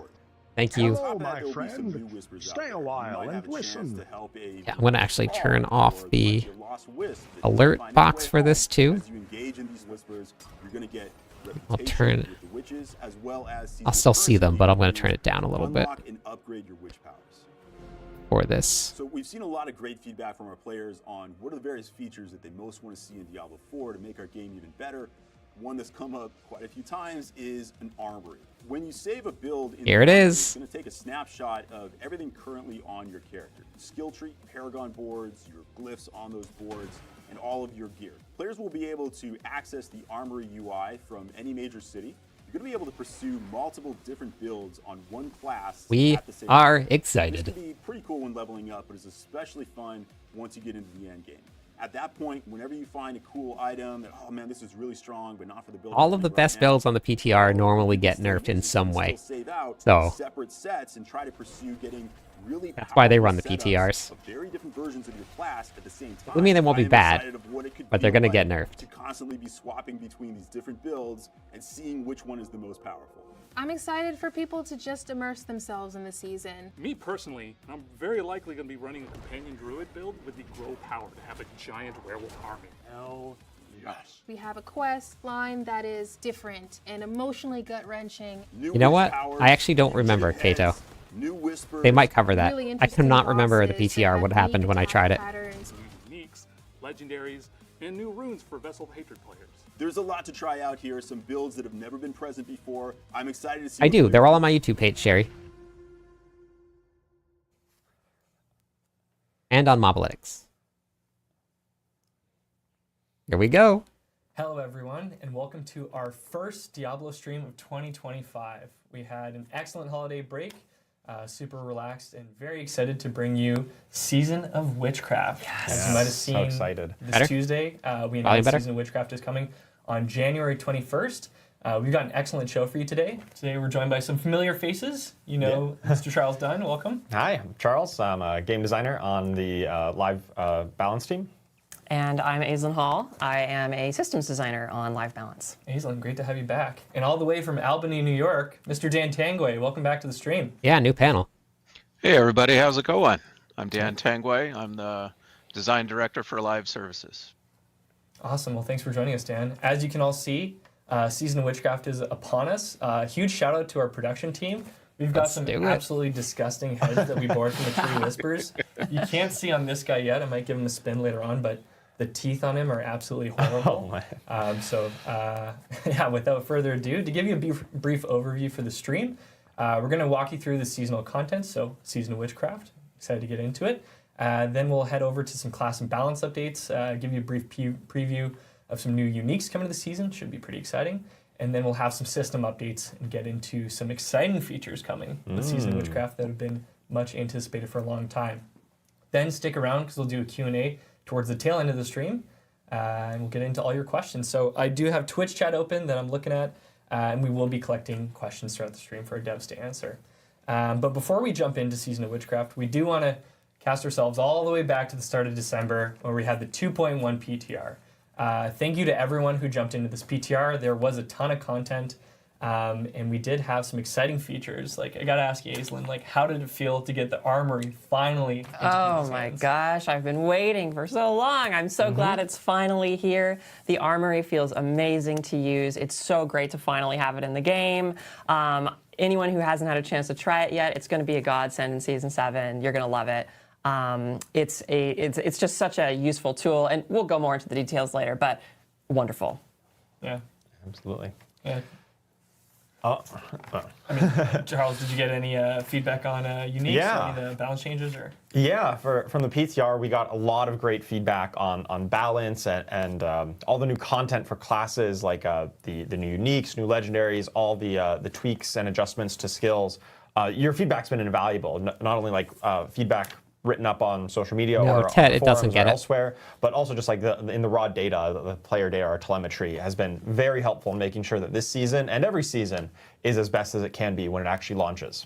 Yeah, that's a great point, Charles. Like, one thing we did want to touch on is, even if you don't see your feedback represented throughout the stream, because we will be touching on different feedback across all the sections from our PTR, we do still internalize all that feedback and take it through and help, make decisions throughout future seasons. So all the feedback is very much appreciated and really does help inform that content. But yeah, there was a ton to chew on in the PTR. Like, we had all our witchcraft powers in there. Like, there's an absolute smattering of content. But very excited to throw it over to Dan Tangway. Can you let us know what players can expect in Season of Witchcraft? Yeah, let's talk about the Season of the Witchcraft. There's a lot to cover at this point. You got a bigger chunk of it than you had in previous seasons in the PTR, but still, we've got some surprises in store that we want to share. I'm ready with for y'all. the surprises. So let's get started. First off, the Season of Witchcraft. Dozens of heads are missing from the Tree of Whispers. And so the tree is hell-bent and really just ticked off. It wants to find them. I mean, these heads were part of a bargain. The tree is all about keeping your word, and now that bargain is broken. So yeah, the tree's mad. Full stop. Now the witches have summoned you to the tree, and they're offering you a deal. If you can get those heads back for them, they'll offer you the secrets of witchcraft. So that's where we begin. And the first thing, we're going to have an all-new quest line.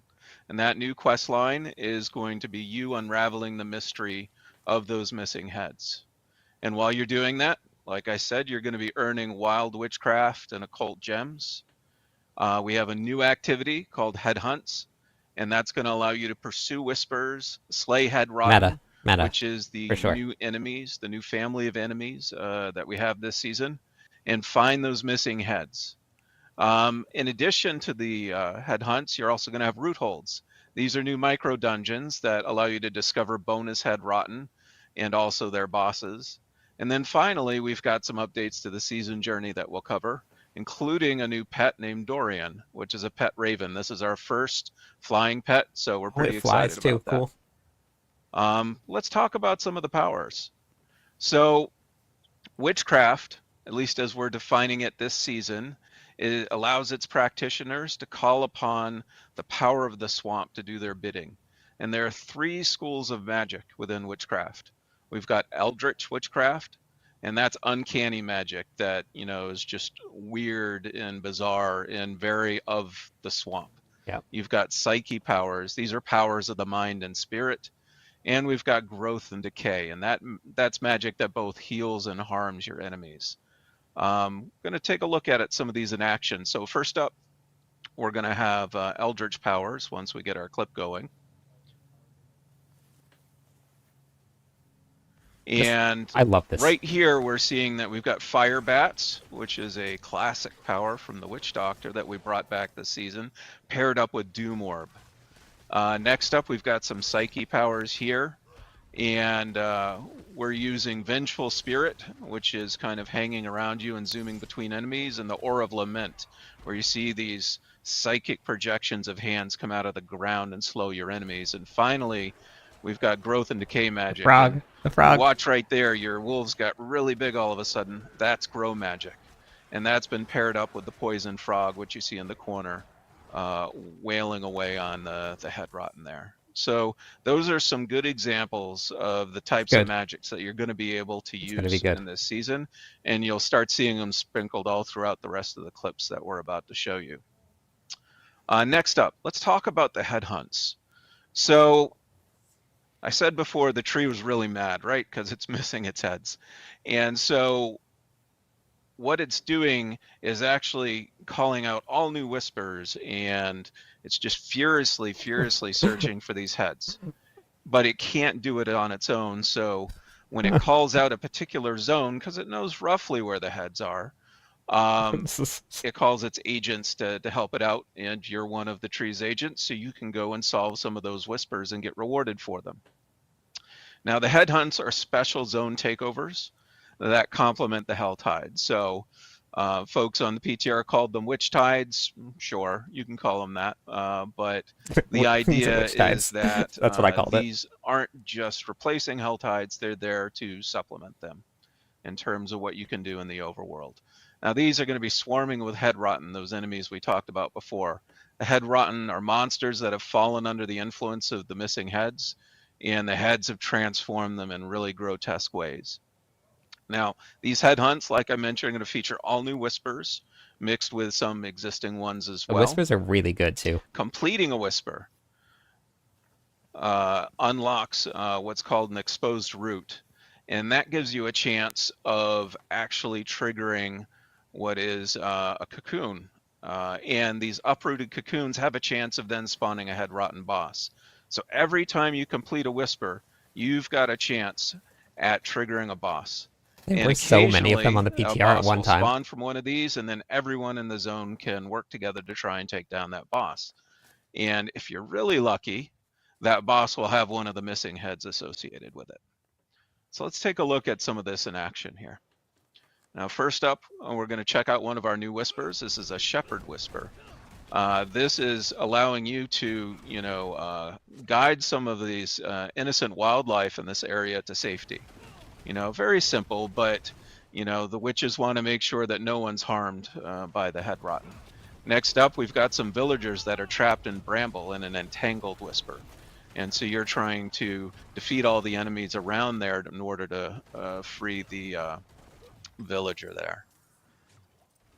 Following that, we're actually going to get a view of one of the exposed roots as it transforms. These are so good. Into this uprooted cocoon.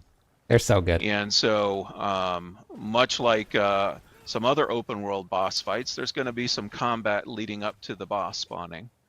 And that first cocoon actually didn't have a boss in it, but you still got some rewards from it. So we're going to see if this second cocoon has a boss in it. So we're, continuing to clear Head Rotten, and indeed a boss does spawn. Now, unfortunately, it's not a boss with a missing head. This is a headless husk, but still, it's going to be pretty rewarding to defeat this. So hopefully everyone in the area realizes that, there's a boss in the area, and they're going to come help you defeat this. And it'll have the head if you're going to get a head to go turn in. At, what headhunts are That's going to really be. cool. I like that aspect of it. let's go back to the tree now, because really want to take you through some of the steps on how to learn new witchcraft. That's cool. So let's talk about that. So the first thing that's really important when you want to learn new witchcraft is that you're always going to be earning Covenant's favor from completing Whispers. And that's going to unlock new witchcraft at certain tiers of the Coven favor board. Now, additionally, as you're killing those head rotten that I showed you before, you're going to be earning Restless Rot. Now, Restless Rot is something that you can offer as proof of a kill to the altar to earn that new witchcraft. And then you can use it also to upgrade your witchcraft directly in your UI. One final note I want to make here is that we decided to use witchcraft and these seasonal powers as a way to help boost your alts. So that means that whenever you upgrade and unlock a piece of witchcraft, that's going to stay upgraded and unlocked for all your characters on your account for the rest of the season. Account-wide. So it's going to be a great leg up for, you know, trying new characters in the future. Well, let's take a look at some of this in action. All right, so here we are in the Tree of Whispers area, and we're looking at the Coven rep board. And we'll see right up here that on rank 7, you actually amount of unlock rewards some too. more witchcraft. So we're going to go over to our altar now. Now at the altar, we're going to take a look at a list of things that you haven't learned yet. And each of these costs Restless Rot to earn. And so you're going to learn Grow. And now Grow has appeared in your witchcraft inventory to the right. And you're also going to look at upgrading Abyssal Resonance. That was a bit of a mouthful. See, there's 20 ranks of them. So we actually have a lot to do. Rank 3 to 4 by just applying the Restless Rot directly. But headhunts aren't the only places that you're going to be able to find head rotten. Let's go. Actually, no, I'm skipping ahead. Let's talk about Forgotten Altars first. So there's a bit of a twist on earning some of your witchcraft. Not all the witchcraft that you can learn is actually known by the Witches of Hawazar, or the tree for that matter. Some of it has just been lost to the world. And so these take the form of lost powers that you can find on Forgotten Altars out in the dungeons of Sanctuary. So as you're adventuring through your dungeons, you will find some lost powers that you can't get anywhere else. If you see it, so click it should be pretty exciting to stumble across one. Don't run past it. Can't remember if there's a clip or not here, so let's take a look. Yeah, there it is indeed. Oh, it's on the mini map so, too. real quick, you know, going through a dungeon, you see a Forgotten Altar, you interact with it, and then a new power is unlocked. Now, the cool thing about these is that if you find more altars, you can upgrade your powers by doing this, but you can also upgrade them through spending a premium price of Restless Rot. So you've got a couple options for upgrading these once you're able to find them. Now we're going to talk about the root holds, I think. So root holds. Root holds are micro dungeons. These are really good for farming. These micro dungeons are home to some of the head rotten and the head rotten bosses and the missing heads. They've gotten a little wise to what the tree's up to, so they're trying to hide underground. And so each of these contains a really concentrated population of head rotten and their rewards. And they require a new type of sigil called a Whispering Wood in order to access. And so these drop from whisper caches. So as you complete those whispers, you'll get more access to root holds, as well as silent chests, which actually are pretty common in the headhunt areas. So They're let's really, take a look really at a good. root hold. Lots of materials from First them. off, we're going to open our inventory, and in there is going to be a Whispering Wood. And we're just going to trigger that like we would any Nightmare dungeon. And then we're going to teleport right into our root hold. And I could take you through a little bit of that. I got to do these on the PTR. All right, now we're in the root hold, and we're going to come upon a couple of interactions, actually 4. These are rites and ceremonies. These are interactions that allow you to increase the challenge in the root hold in order to get more rewards. And if it reminds you a little bit of Hell Breaches, well, it is pretty similar, but unlike those, you can actually do multiple rites and ceremonies instead of just one. And when you take those on, then all the enemies and all the interactions afterwards have been impacted. And so we're going to fight through some of the head rotten here. Like I said, root holds are a pretty good spot to get a concentrated dose of them. And you also get a number of guaranteed roots that you can try and uproot as well, which is great. The materials we'll drop. Watch a little bit more of this. Good. And then we'll culminate with a boss. But one more battle first, but I'll say that each root hold is guaranteed to have a boss at the end. Yeah. Which is nice if you want to start really trying to grind to get your missing heads. Now let's take a look at the boss. Oh, well, this boss actually has a head, so that's pretty cool, because a lot of them don't. So we're going to kill that boss, and that boss is going to drop at all a the missing loot. head. You see it all? We're actually going to go take it back to the Tree of Whispers now. So taking it back to the Tree of Whispers, we're going to talk to a witch, and we're going to be able, in return for giving her this head, craft an occult gem. And this gem, I think we're going to craft as an Elder Sigil, and we're going to be able to slot that into one of our rings. So let's do that right now. Here we go. And the Elder Sigil is not only going to provide us some defense like you would get from your a diamond or skull that you've slotted into a ring or a not a talisman. But also it's going to give you some additional bonuses above and beyond that. But I'm dancing around it. What are occult gems? And so let's talk a little bit more about what occult gems are at this point. So occult gems are special socketables, and these socketables are going to really help you fine-tune your build after you have kind of a good foundation of witchcraft. Now they're crafted, like you saw, using the missing heads returned to the Tree of Whispers. They can only be slotted in jewelry slots, though, your talismans and your rings, and they only last for the season. Now, when items transfer to the Eternal Realm, they disappear forever. And they build on top of your witchcraft powers. You know, they're going to provide item and skill bonuses for certain witchcraft combinations. So if you really like the Piranado, for example, you're going to be investing in Hex and Aura. Yes, getting and started. If you invest a lot in Hex and Aura, it probably is wise to try and find an occult gem that also builds on top of those things as well. And that'll really allow you to fully enhance your build while you're entering and then playing through the end game. All right, so we've talked a bit about occult gems. While we were putting all this together for the Season of Witchcraft, we also saw some really good opportunities to improve the quality of life of the Whisper town is Loop. so good now. Let's talk through a couple of those right now. First off, we've updated the town area around the Tree of Whispers. Previously, it was kind of small. It was, you know, home to a number of outcasts. And that group of outcasts has grown this season. Not only do the witches make home there, but there's a couple of new people there that provide additional services. And we've also actually put an extra armory in there too, so you can make use of that. Now, while you're out in headhunts, we've also added a new feature called the Raven of the Tree. And this allows you such good quality of life. Make submissions to the Tree of Whispers, turn in your Grim Favor, in order to be able to get a cache immediately on the spot instead of having to return to the Tree of Whispers itself. Really good. And, you know, it's convenient, sure, but it also allows you to really stay in the moment. If, for example, a new boss is triggered or something like that from an uprooted cocoon, and you want to join in that, you go over to the Raven of the Tree, turn in your Grim Favor, and then get right back into the battle again. And finally, we've got some ancestral caches. These are a new type of cache that we've added that guarantees an ancestral item.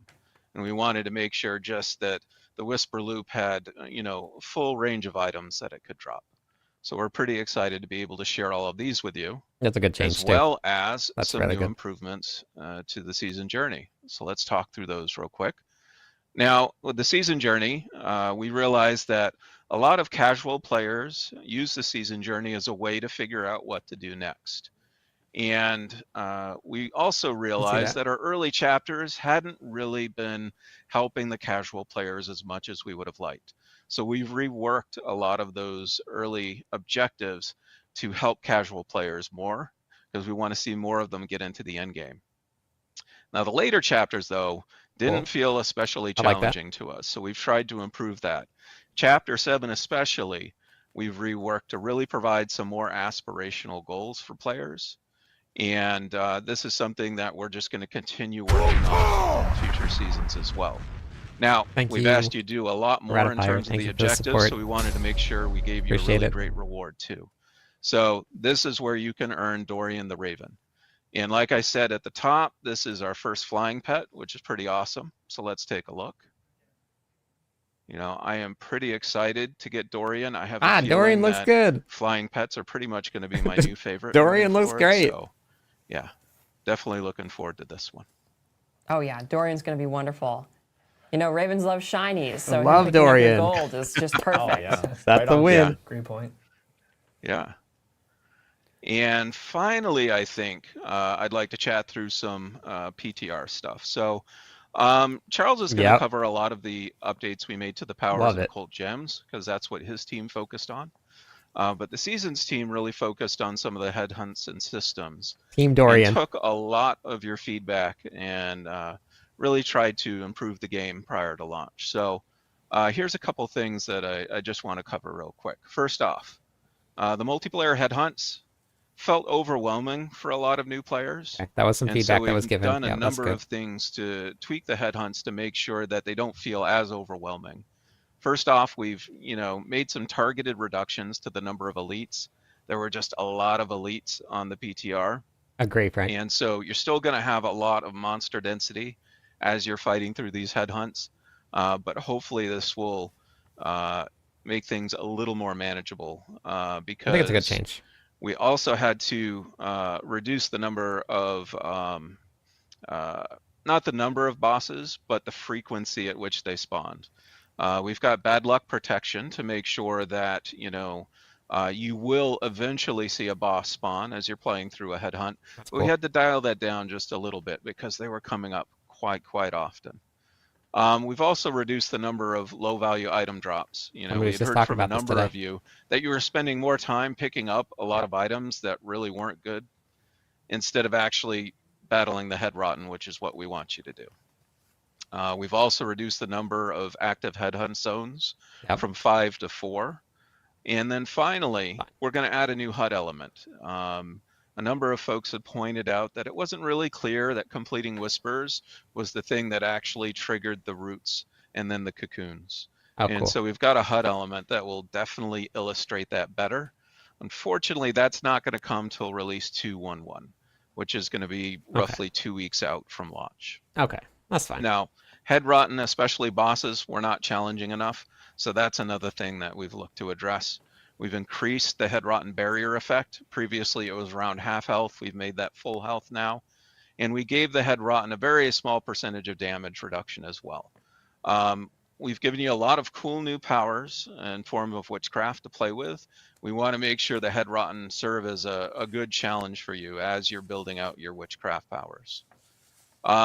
Next up, head rotten bosses were just not rewarding enough across the board, so we've increased their rewards to a level that's closer to a Blood Maiden than what they were previously. Nice. And then finally, some players didn't quite understand how to earn and upgrade witchcraft, so we made some changes to help with that. Each altar is going to contain the same inventory now instead of having unique inventories. Okay. And that way you don't need to try and figure out which altar you need to go to in order to learn something. And we've also rewritten a lot of the tooltip descriptions to make sure that we're very clear about where you can go to get things. But yeah, I think that covers it for PTR learnings. And I'm trying to think if there's anything else, but I think I'll pass it back to Irvine. No, I think you covered all of it, Dan. That was incredible. That was an absolute ton of content. There's just so much to dive into with this season. Like, I think I can speak for everyone. Like, between root holes, witchcraft powers, occult gems, like there's just so much in the mix to dive in and get used to. And like, it all kind of comes back to headhunts that you can kind of use as a zone to get through, to get into all the content, which is super exciting. So Dan, thanks so much for walking us through all of that. I know we've got more details coming out in our patch notes following the stream, and we do have some of those witchcraft powers already existing in our blog. So if you want more information on those, you can check those out. But Dan's going to stick around because we will be bringing Dan back for our Q&A section at the end of the stream. So if you have any questions, on Dorian the Raven or on witchcraft powers, occult gems, or anything to do with Season of Witchcraft, please drop those in chat and we'll grab them throughout the stream.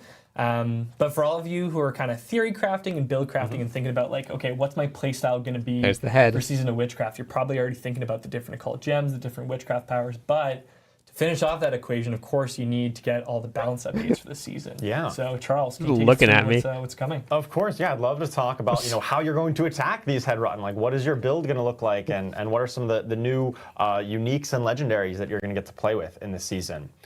First, before getting into each individual class, I want to talk about some of our broader initiatives on the class design side that kind of affect every class in some way. Specifically, wanted to talk about how we did some ultimate skill updates in this patch. For ultimate skills, we're now we're able to get skill ranks on them starting in Season 6, the previous season. But now once you get them up to rank 5, you're going to get a special bonus. And we found these to be really flashy and fun on the PTR. People love playing with ultimates, and you get to cast them more often. They've got more effects. They had some scaling to ways to scale their damage with these rank 5 bonuses sometimes. We did find that some of those exact scaling numbers were a little on the higher side. They were a little bit more powerful and kind of crowding out non-ultimate builds. We love that people are playing these and we want them to be powerful, but there are certainly some times when it's a little too much and it feels like you can't play anything else. So we are taking a pass across the board on some of those ultimate scalings to bring them down just a little bit, but we still expect them to be very powerful and very fun. Secondarily, we've got the summons update. This was a big pass across summons from Necromancer, their skeletons, Druid companions, Rogue Shadow Clone is a big one. Oh, yes. And then even Sorcerer Conjurations and the Barbarian Ancients even. So for the summons update, without getting too technical into it, essentially what happened was all of the damage that your summons do is going to be attributed to the player and not to a separate entity that's kind of separated from you. And what that ultimately means is that all of those summons will now inherit your damage bonuses more consistently. Anything that says you deal increased damage affects your summons. Just out of the box, it works for everything. It's just more consistent interaction across the board. Any of your lucky hit effects that says, hey, you've got a lucky hit chance to stun an enemy. All of the damage from your summons also can trigger that now. And this is great for consistency across the board. Previously, it was sometimes inconsistent what would work with what. And I'm particularly excited about Shadow Clone, as we'll talk about in the Rogue section coming up. But that was one that historically really never hit the mark for an ultimate skill. And with this new update, we think Shadow Clone is going to really live up to the promise of like really duplicating your actions in a way that feels meaningful and does tons of damage exactly like you'd expect it to. Oh, it's going to be very powerful. I'm looking forward to it. And summons truly are just an extension of you now and all of your power. They're inheriting all of that properly. I like this change and for summons. They're going to blast. It's going to be great. Absolutely. The one last kind of big picture item that we took away from the PTR was about crowd control effects. We noticed that there's a whole lot of what I call incidental crowd control effects, things that happen from lucky hits or procs, specifically from the Worldly Fortune Tempering Manual that gives you lucky hit, chance to stun, or chance to freeze an enemy, as well as particularly from the Fist of Fate unique item. We found that it was often the most common way to build your character in the late game was to really stack up these effects, and then you're just applying a lot of crowd control on this lucky hit cadence rather than actively pressing crowd control buttons or really opting into it. And we do think that once it gets to a certain point of that, it can make our combat less engaging, where enemies just randomly get stunned or frozen without you really having too much input into that. But then it also makes it very frustrating when you don't lucky hit and an enemy hits you that you expected to have got hit with this. So we're looking to potentially address that in a future season or future updates. We don't have any changes regarding the crowd control here in Season 7, but it's one of those examples of the learnings that we're going to take forward to future seasons and potentially look at improving this so that we can make our combat feel that much more engaging and actually get a little bit of back and forth between you and the enemies a bit more than there currently is, especially in the hyper late game situation when your characters are really maxed out. So with that in mind, let's get on to some of the individual classes, starting with the Barbarian. So the Barbarian on the Season 7 PTR was performing quite solidly. We were pretty happy with where Barbarian landed. We are really excited about Hammer of the Ancients and this Earthquake build with the new Unique, which we'll show in a moment. We do think the Hammer of the Ancients part of that maybe could use a little bit more numerical buffs, so we threw some buffs there, as well as to Whirlwind. Beautiful. That build was definitely falling a bit behind some of the other builds. Okay, But on the Whirlwind. whole, we definitely expect Barbarian to be really powerful and a strong option going forward. I just said it. Let's take a look at that new unique item, the Mantle of Mountain's Fury. Look at this thing. This empowers your Beautiful. Hammer of the Ancients to cause a seismic line, and if that line hits an earthquake, it's going to explode that earthquake for massive damage and big fire explosions. Looks so sweet. It's so good. very intense. Very powerful, and Yeah. right on the Barbarian fantasy of just, hitting things with big weapons, making earthquakes, making explosions. Yeah, It's- that's ludicrous. Love it. I love it because like the flavor of Hammer of the Ancients is like hit the ground and smash it. And Yeah. this is just taking that and amplifying it by like 100 times. It's so good. Absolutely. So really excited for this and to see how this build performs in Season of the Witchcraft. Love it. Up next, we've got the Sorceress. So the Sorceress, kind of in contrast to the Barbarian, Cupcake. was by far the weakest class on the PTR. No getting around that. We made some adjustments going into this season that we think maybe overshot and brought Sorceress down a little further than we'd be happy with. Particularly changes to Conjuration and Burning bonuses. We're happy with how that affected build variety, but the overall power level suffered. So with that in mind, we're going to do a lot of buffs mainly on the passive effects for the class to really kind of bring all of their numbers up by just a little bit across the board. I specifically wanted to call out our changes to Searing Heat and Icefall. These are legendary Paragon nodes that previously were very build specific, like you would only use Searing Heat in a Burning build.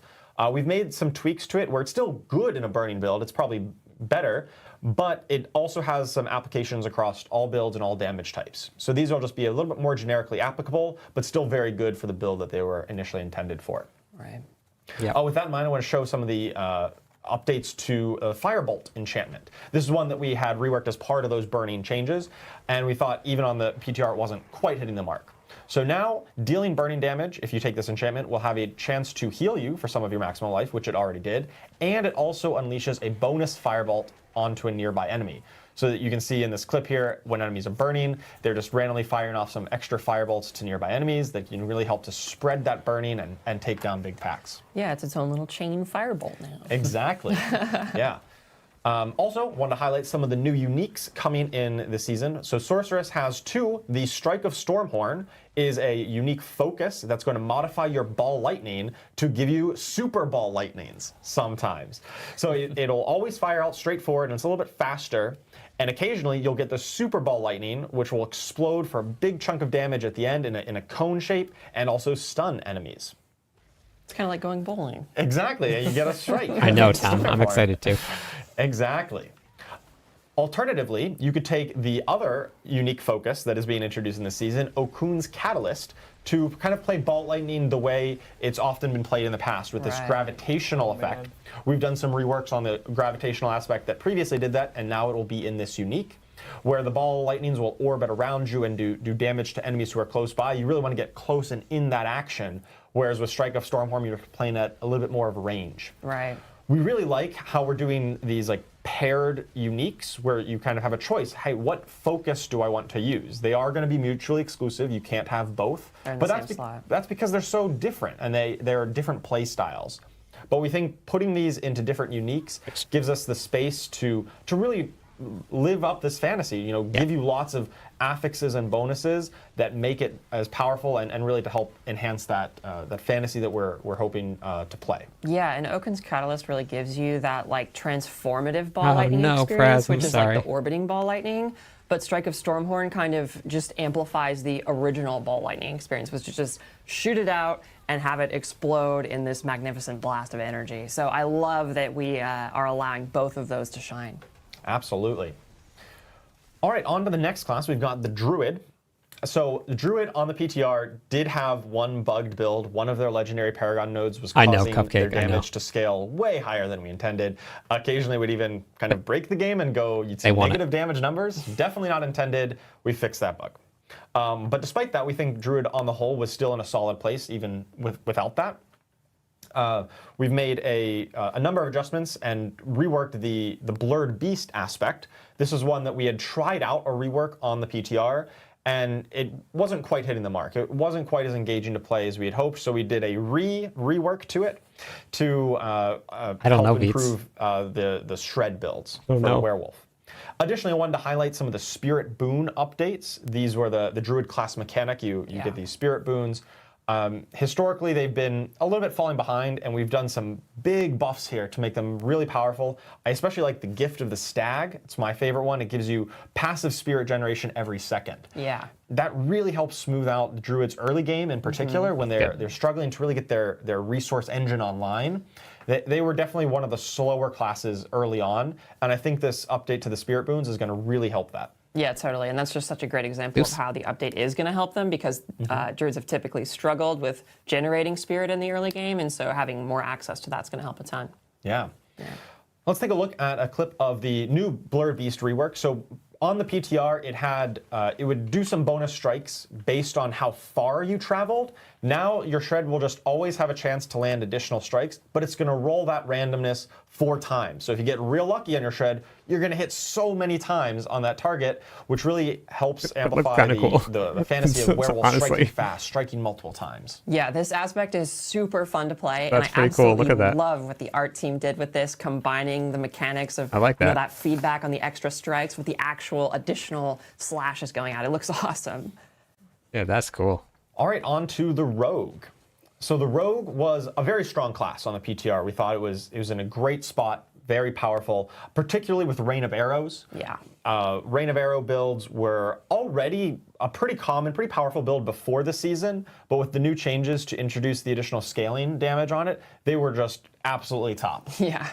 So I will say that, of course, as part of addressing the ultimate changes across the board, we did bring down the scaling a little bit on Rain of Arrows. I figured that was going to happen. But we do think that's still going to be a very compelling choice. Rogue and ultimate skills are going to be just fine going forward into the season. It'll be good. Also, I want to talk a little bit about Shadow Clone. I know I teased that earlier with the summons update. Shadow Clone was probably one of the biggest updates in this season to really make sure it worked with all of your damage, all of your bonus effects, all of your procs, and especially work with a lot of your legendary effects that modify your skills. So previously, if you had, say, if you're using Flurry and you had the aspect of encircling blades that would cause Flurry to hit all around you, your Shadow Clone wouldn't know that you have that. It would just kind of attack like a normal Flurry. With this update, it'll now copy all of your legendary effects. Just as if you were casting the skill yourself, it comes from the Shadow Clone, and it works with all of those modifications. And that's huge. Absolutely. It's a lot more damage. Yeah. I really think, I love Rain of Arrows. I love Death Trap, the other ultimate options on Rogue, but I think Shadow Clone, it's its time to shine this season. Shadow Clone, hit the gym. Absolutely. Let's take a look at a clip of the new Shadow Clone in action. So here we've got the aspect of Encircling Blades, the Flurry that I had mentioned earlier. Oh, dude. Doing See the the Shadow big Clone? AoE around That's both cool. you and the Shadow Clone. Additionally, with twisting blades, when they come back and orbit around you, that Blade Dancer's aspect, they'll also come back and orbit around your Shadow Clone. Wonderful. Charles, you're going to make me do a Rogue Flurry Shadow Clone build this season. Yeah, it should be great. Let me know how that works out. All right, on to the Necromancer.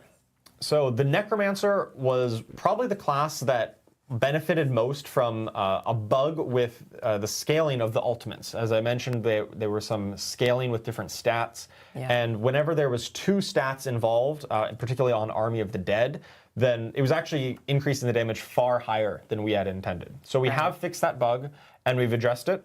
But with that in mind, Necromancer is definitely the biggest benefit of the summons update. I know Shadow Clone is great, but Necromancer is the summons class. Of course. So they have by far the most. All of their skeletons and their golems are now going to much more consistently interact with your lucky hit procs, your bonus damage effects. Anything that increases your damage output will also increase the damage output of your minions. And on the whole, we really expect the summon Necromancer to be at its peak going into this season. Amazing. So channeling my Adam Jackson here. Minion stomps high. Minion stomps are absolutely going up this season, for sure. Additionally, we've got some new, just like the sorcerer, we've got 2 uniques that talk to Bloodwave, the unique or the legendary. The ultimate skill. We've got 2 different unique pants that can enhance your Bloodwave in different ways. Let's take a look at a clip of those. So first we've got Indriel's Memory, and this is going to be kind of your standard Bloodwave. You know, it still flies forward, but when it hits the end, it's going to trap enemies in a bone prison. Additionally, it modifies your Bone Spear to also become a blood skill. Now you've got a Blood Spear. Right. And with the inherent affix here, casting your Bone Spear reduces Bloodwave's cooldown. It really promotes the synergy between blood and bone, and you're going to get a nice loop of, hey, cast the Bloodwave, and then trap them in that bone prison. Hey, that's perfect for lining up this Blood Spear. And by casting that, you're going to reduce the cooldown in your Bloodwave to be ready for the next pack. Right. This unique alone really makes blood and bone, like a blood and bone build, come alive, which is cool. Absolutely. The alternative, you could use Kasemi's Legacy. This one changes Bloodwave. Instead of 1 wave going forward, you've got 2 crashing in from both sides. And it's going to pull enemies towards you, and when it hits, it's going to do a big pulse of damage in the middle. That's awesome. It's so cool. It's very transformational in the way you think about it, the way you position it, and what your use case is, right? It's not for pushing enemies away. It's for bringing them in close and really That's a wanting pretty to be cool in the looking thick skill, of combat honestly. there. Yeah, it really makes me think about like a more melee or close range centered necro build, whereas Indira's Memory makes me think about a ranged necro build. Absolutely. This is, pulls in, perfect for setting up a Blood Surge to hit enemies right around you. So definitely looking forward to see, Bloodwave being played in a number of different ways in this new season. And finally, we've got the Spiritborn, of course, our newest class, which is very strong. It was very strong in the previous season, or what's currently live on Season 6. We did some adjustments to some of the bugged interactions that was causing their damage to scale way higher than intended, as well as a handful of nerfs across the board going into the PTR. That being said, on the PTR, we still found them to be a very strong class, arguably still the strongest. So with that in mind, we didn't really make too many changes. We really wanted to make sure that we brought some of the other classes up to that level, and we think the Spiritborn is in a good place. So there was actually very minimal amount of numerical adjustments to Spiritborn going into this season. With that in mind, I wanted to highlight the Razor Wings build. There's a new unique item, the Sunstained War Crozier, as well as a new aspect, the aspect of Endless Talons. That's going to really help enhance this Razor Wing build. I think we've got a clip of that. I didn't get to try this on the PTR We've got the at all. Sunstained War Crozier, and that's going to enhance all of your focus skills. They automatically benefit from all of our upgrades. You don't need to invest skill points in there. And by casting it, you increase the damage of your potency skill, your Razor Wings, whenever you're casting focus skills. As Razor Wings is a potency skill. Yes, absolutely. Yeah, so we're really looking forward to seeing how this Razor They're Wings coming back was from maybe a little bit everywhere. underrepresented That's pretty cool. on the current season, and we're really looking forward to this unique and the new legendary to really bring it up to par. All right, so that covers our class updates, and once again, I kind of went at high level for each class because the actual number of changes were rather, there's a lot more that we didn't want to just throw up all the numbers for every single class. So I kind of painted a broad picture. Make sure you check out the patch notes for the actual changes that should be coming right after this stream. Yeah, the patch notes are massive, so buckle up for those. They're quite long. If we sure. went through those, that would be like a 4-hour stream. So, Right. yeah. But dive into those post-stream, absolutely. It does. Luckily for some of the occult gems and witch power updates, we could fit kind of all the changes onto the side. So we're going to go into a bit more numbers here. So let's take a look at what we made updates on the occult gems. I think on the whole, occult gems were pretty strong. They were really hitting that mark of they were appealing to put into your jewelry, the rings and the amulet. And they give you a lot of defense and a lot of other bonuses. Some of the bonuses maybe a touch high, so we brought some of them down by just a little bit. Right. We still think on the whole these are going to be really exciting moments to be able to craft these once you get those heads. I really like to call out the update to Witching Hour here at the end. This is a occult gem that modifies your core skill to gain the Eldritch tag, and that enables some really interesting synergies that you'll be able to explore once you get your hands on the full witchcraft system. But when it had a timer of 5 seconds in order to do this, it was really hard to build around. Yeah. And now reducing that down to 1 second means you can much more consistently benefit from this effect, and it really opens up the build possibilities with the Witching Hour Occult Gem. It was a bit too slow paced for how fast Diablo 4 is right now, but with 1 second on the timer, it should be a lot more playable. For sure. We've also made some updates to the witch powers themselves, and for the witch powers, we think in general these were probably a touch weaker than It we'd is like. usable now, yeah. So across the board, there's some numerical improvements, especially on the poison frog servant, my favorite, yes. the little frog. The pet wee that's following me. beastie. Oh yeah. Oh man, he got a big buff. Love that guy following us around and spitting the poison and exploding if he ever dies. Yep. So yeah, on the whole, we think witch powers were pretty good. I love how flashy they are in particular, and just how impactful they look and feel. Art team did a great job with all of these. Knocked it out of the park. All right, and with that in mind, there's also still one additional new witch power that we did not have on the PTR. yes. Oh. We've got the Force of Will. Oh. Now, this is a psyche witch power that empowers your overpowers. When you kill an enemy, your next overpower is going to gain some increased damage up to a maximum. And if you rank it up to at least rank 4, it'll empower your next 2 overpowers. I don't know volume. This I'm not is sure. one that we were not able to get out on the PTR in time. It had some issues, but it was being Not in sure yet. development. But for the actual season launch, we're going to have this out there and available. Oh, that's It kind of cool. really rounds out the roster of which powers that were available. Yep. We had That's one real less good. psyche power than the others. This is the last one. And we didn't really have too much support in there for overpower builds. I know. And now we do. I know, Sloppy. So really excited about this one and help to empower overpower. All right, so I think that wraps up all of our balance changes. Once again, check out the patch notes for the exact details. But hope this, gets your minds it turning does. for build crafting for next week when the season launches. Yeah, there is absolutely a ton to chew on. Like, I went into the stream absolutely thinking I was going to roll Spiritborn again, and now I'm thinking I'm going to have to go Barb or Shadowclone Rogue. Like, Those are so sweet. got my decisions cut up for me, that's for sure. Absolutely. And with the armory, you're going to be able to pick, one class and a bunch of builds from all of them. Aislinn, I think what better thing to get into now than tell us about the armory. Oh, yeah, I would love to. Yeah, so Here we go, for those armory. who don't know, the armory is a tool that you can use to basically save a loadout that you've constructed. So you're going to be able to save your skills that you've picked. You're going to be able to save the equipment you've used. You're going to be able to save the Paragon points you've put in.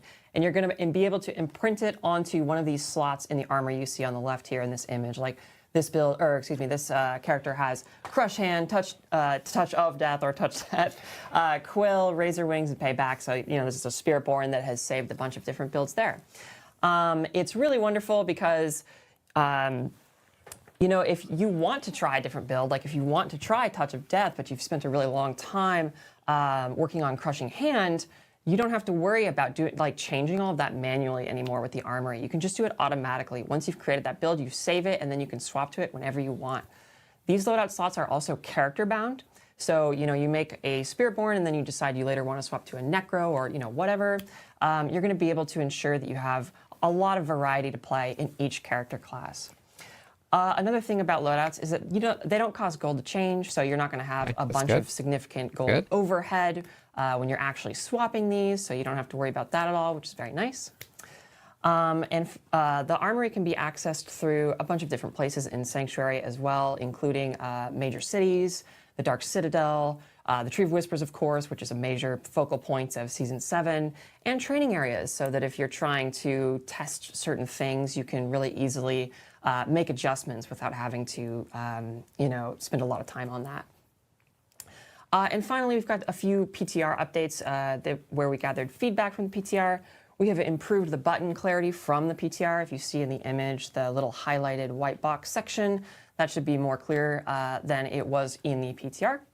And we heard you guys about easier loadout deletion. We're going to make sure that that is much easier to do in 2.11. Okay. And next up, we have some gameplay updates. So these are just some miscellaneous things that are coming in Season 7 related to systemic gameplay. So I'll just go through these one by one here. We have Paragon Migration. So any experience that you earn on your Paragon levels in the seasonal realm, once the season is over, are going to be added to your Eternal Realm season, your Eternal Realm Paragon level. So if you earn a bunch of Paragon XP in Season 6, and then Season 6 ends, all of that Paragon XP is going to be added to your Eternal Paragon level, which is going to make reaching Paragon level 300 a lot more attainable for a lot of folks on the Eternal Realm, which is pretty cool. Yeah, you just get progress every season over season on your Eternal Realm Paragon to make sure you can really reach the heights of that, even if you're just a seasonal player for the most part. Yep. When you hop into the Eternal Realm, all of that progress is going to be carried over. Yeah, and it's actually going to be really nice because I think the way I like to think about it is it's, even if you don't play on the Eternal Realm, it's kind of like a window into like how much you've played the game and how much effort you've put in, and like you get to look at that number and be like, oh, like that just gets higher and higher. It's great. Next up, we have some unique power roll updates. So something that you might notice when you are finding unique items is that this is a good if change they roll here. Ancestral and they drop with greater affixes, that doesn't affect the actual unique power roll itself in any way. So it was possible to find, for example, a 3 or 4 greater affix unique, but then the actual power roll itself min-rolled. And that could feel pretty deflating. Oh, yeah. Because you would get really excited that you found a unique that you wanted that had like all the GAs, and then you look and it doesn't actually feel very usable because the power roll itself was very low. We're changing this in Season 7. So now the power roll floor changes based on the number of greater affixes that the unique has. So the more greater affixes it has, the higher guaranteed roll on the unique power you're going to get. So when you do see that 3 or 4 greater affix unique you want, you know it's going to absolutely slap, which is awesome. Yeah, definitely. That was always a little bit of a frustrating experience when you get really excited for an item drop, but then you're like, well, is it really better than what I currently have? You know, you had to stop and think about that based on the affixes and the unique power roll. But now, if you get a 3 or 4 GA, hey, it's going to be powerful. It may not be guaranteed to be the best one, but it's going to be one of the more powerful rolls. Yeah, absolutely. And next up, we have some other ancestral item changes. Real good. So something you may have noticed if you were playing a lot of Season 6 is that ancestral items are the only ones that can have the top aspect rolls.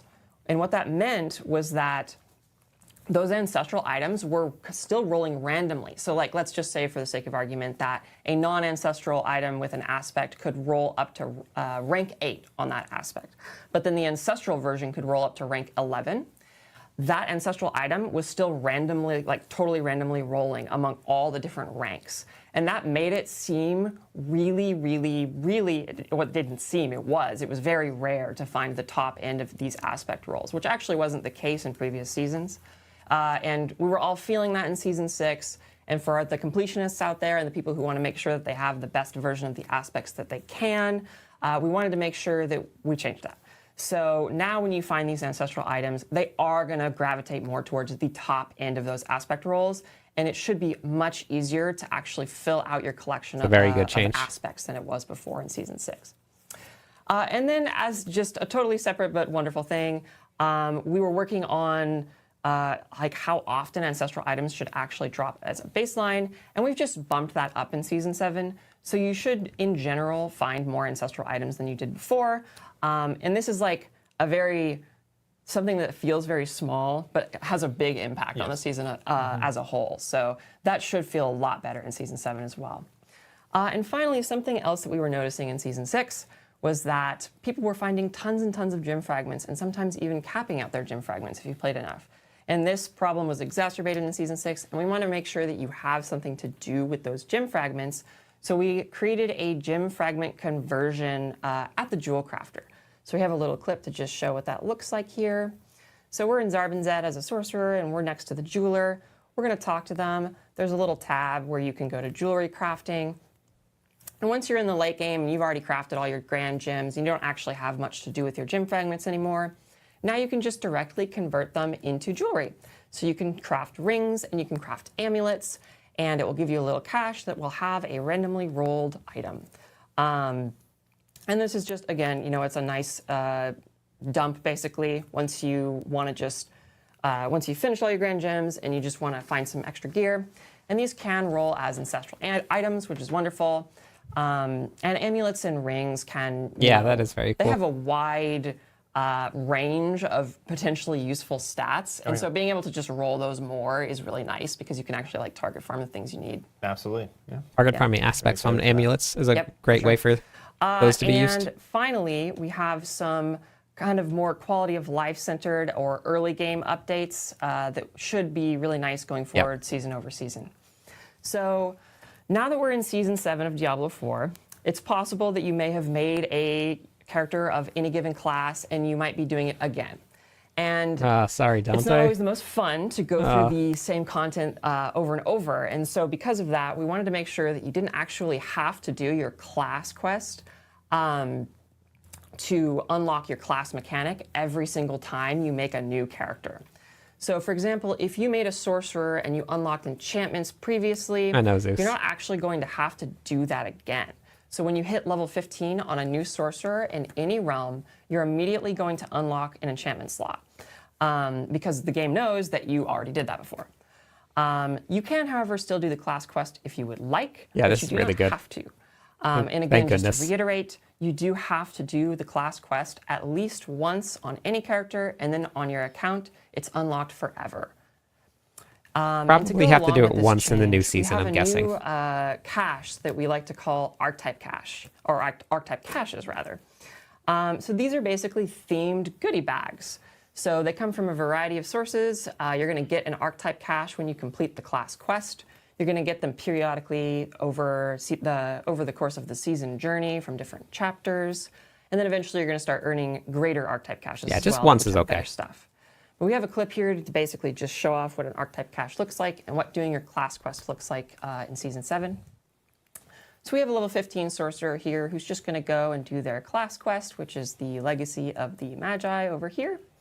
And the reason that this character might want to do the class quest still, even though let's assume that they have already made a sorcerer and have already unlocked their enchantment, is because they're going to be getting an archetype cache. So we're going to go through, we're just going to do all of the stuff for Legacy of the Magi, get through the dungeon. But then at the end, we're going to get an archetype cache. And archetype caches have items and a tempering manual that are relevant to a specific theme of any given class. And so I'm glad we have sorcerer here because the sorcerer themes are very straightforward. For example, pyromancy or fire is one of the themes in sorcerer. So here we see we have a pyromancy cache that we got from completing the class quest. We're going to open it up. It's got 2 legendary items, a tempering manual, and some extra materials like bundled herbs and angel breath, and etc. Because it was a pyromancy cache, it came with a utility and a more offensive-focused legendary that are related to being a pyromancy sorcerer. It also came with a pyromancy That's a good related change. tempering manual. So that Some really helps additional you get started rewards on for your doing those journey quests. as like a fire sorcerer. So if you find something like that, you're right out of the gate, level 15. You're going to get a big jump in power, and you're going to be able to dive into like what it means to be a fire sorcerer pretty quickly. Yeah, I think what I really like about this change is that, you know, if you're just playing a new character, you're in the flow, you're doing the headhunts, you're leveling up, you hit level 15, right? You think, oh, now I got to go do this quest, otherwise I'm missing out on power. And sometimes, you know, you're in that flow. You don't want to stop and shift gears and go do that class quest. You now can do it on your own time, right? Yeah. You can instantly unlock that power from the class mechanic. Yep. And then whenever you get a chance, whenever you think, hey, I want to go do this quest, you can go do it and then feel rewarded for getting a nice archetype cache that really maybe pushes you in a certain direction if you're unsure of how you want to build your character. Can help to enhance, you know, Mine the too. pyromancy, like you mentioned. Yep, or frost, or lightning, or you know, every class has its own themes. That's so fun, Cyclone. it's going to be fun to dig into that. Cool. All right. That's awesome. Yeah, I think even for that like early game too, like when you're kind of scrounging for materials and uniques, it is kind of difficult to like hit that next power level. So knowing that you have like a guaranteed, now optional quest to go to get that power in. And get I some can speak for legendaries Twitch right too. away. It's really good. They were very, very excited to see that you did not have to do the class quest anymore. Yeah. But that it gives you this optional, you know, power boost. that's true. in this Yeah, direction. we wanted to make sure that it like wasn't worthless. I know, the head if in you the had top. already done it a lot. We wanted to make sure that there was still something there to feel like it was a meaningful quest. So. Yeah, but not so good that you feel like you're missing out if you're Exactly. Exactly. taking care of things over in the headhunts and things like that. Yep. Well, that brings us to our Q&A portion of the stream. So we're going to bring Dan Tangway back and we're gonna answer some of your hard-hitting questions. So thank you for everyone who have dropped questions in Twitch chat throughout the stream. I've I like also their been laughing at your transition. commentary throughout. It's been pretty good. So first off, I want to drop a question from Doggo. Asked, will there be a mid-season patch with balance changes? Yeah, I can talk about that. We are currently planning to have a mid-season balance patch like we do every season. I just want to reiterate some of the philosophy around mid-season patches as well. For our mid-season patches, we're mainly looking at taking the data from when the season launches. So honestly, we haven't started looking at the mid-season patch at all because it's so heavily driven by what actually happens when the season launches. What builds are performing well, what builds are not performing well. If there's anything that is bugged or broken to the point where it's trivializing the game, that might be something we look at. In general, for mid-season patches that happen, well, in the middle of the season, we're primarily looking to bring up the underperformers or fix issues of interactions that maybe aren't quite seeing the spotlight that we were expecting them to. We're not really looking to take the top builds and nerf them. Right. Because we know players have already had time to invest in their characters. They've got the gear, they've leveled it up, they've read build guides like, hey, how do I make this character? And we feel like if we're taking those down in the middle of a season, that really does a disservice to players that you are afraid of making the powerful thing because it might get nerfed in the midseason. So that's something we avoid. There are, of course, sometimes rare exceptions when they're so far above our power bar or they are literally breaking the game due to performance-related issues, which occasionally pop up. Those things we still will address when we need to, but in general, mid-season patches are not for nerfing strong builds if they're just strong. And that's partly why during Season 6 we knew that Spiritborn was a very powerful class. Like no getting around it. It was definitely stronger than the other classes on Season 6.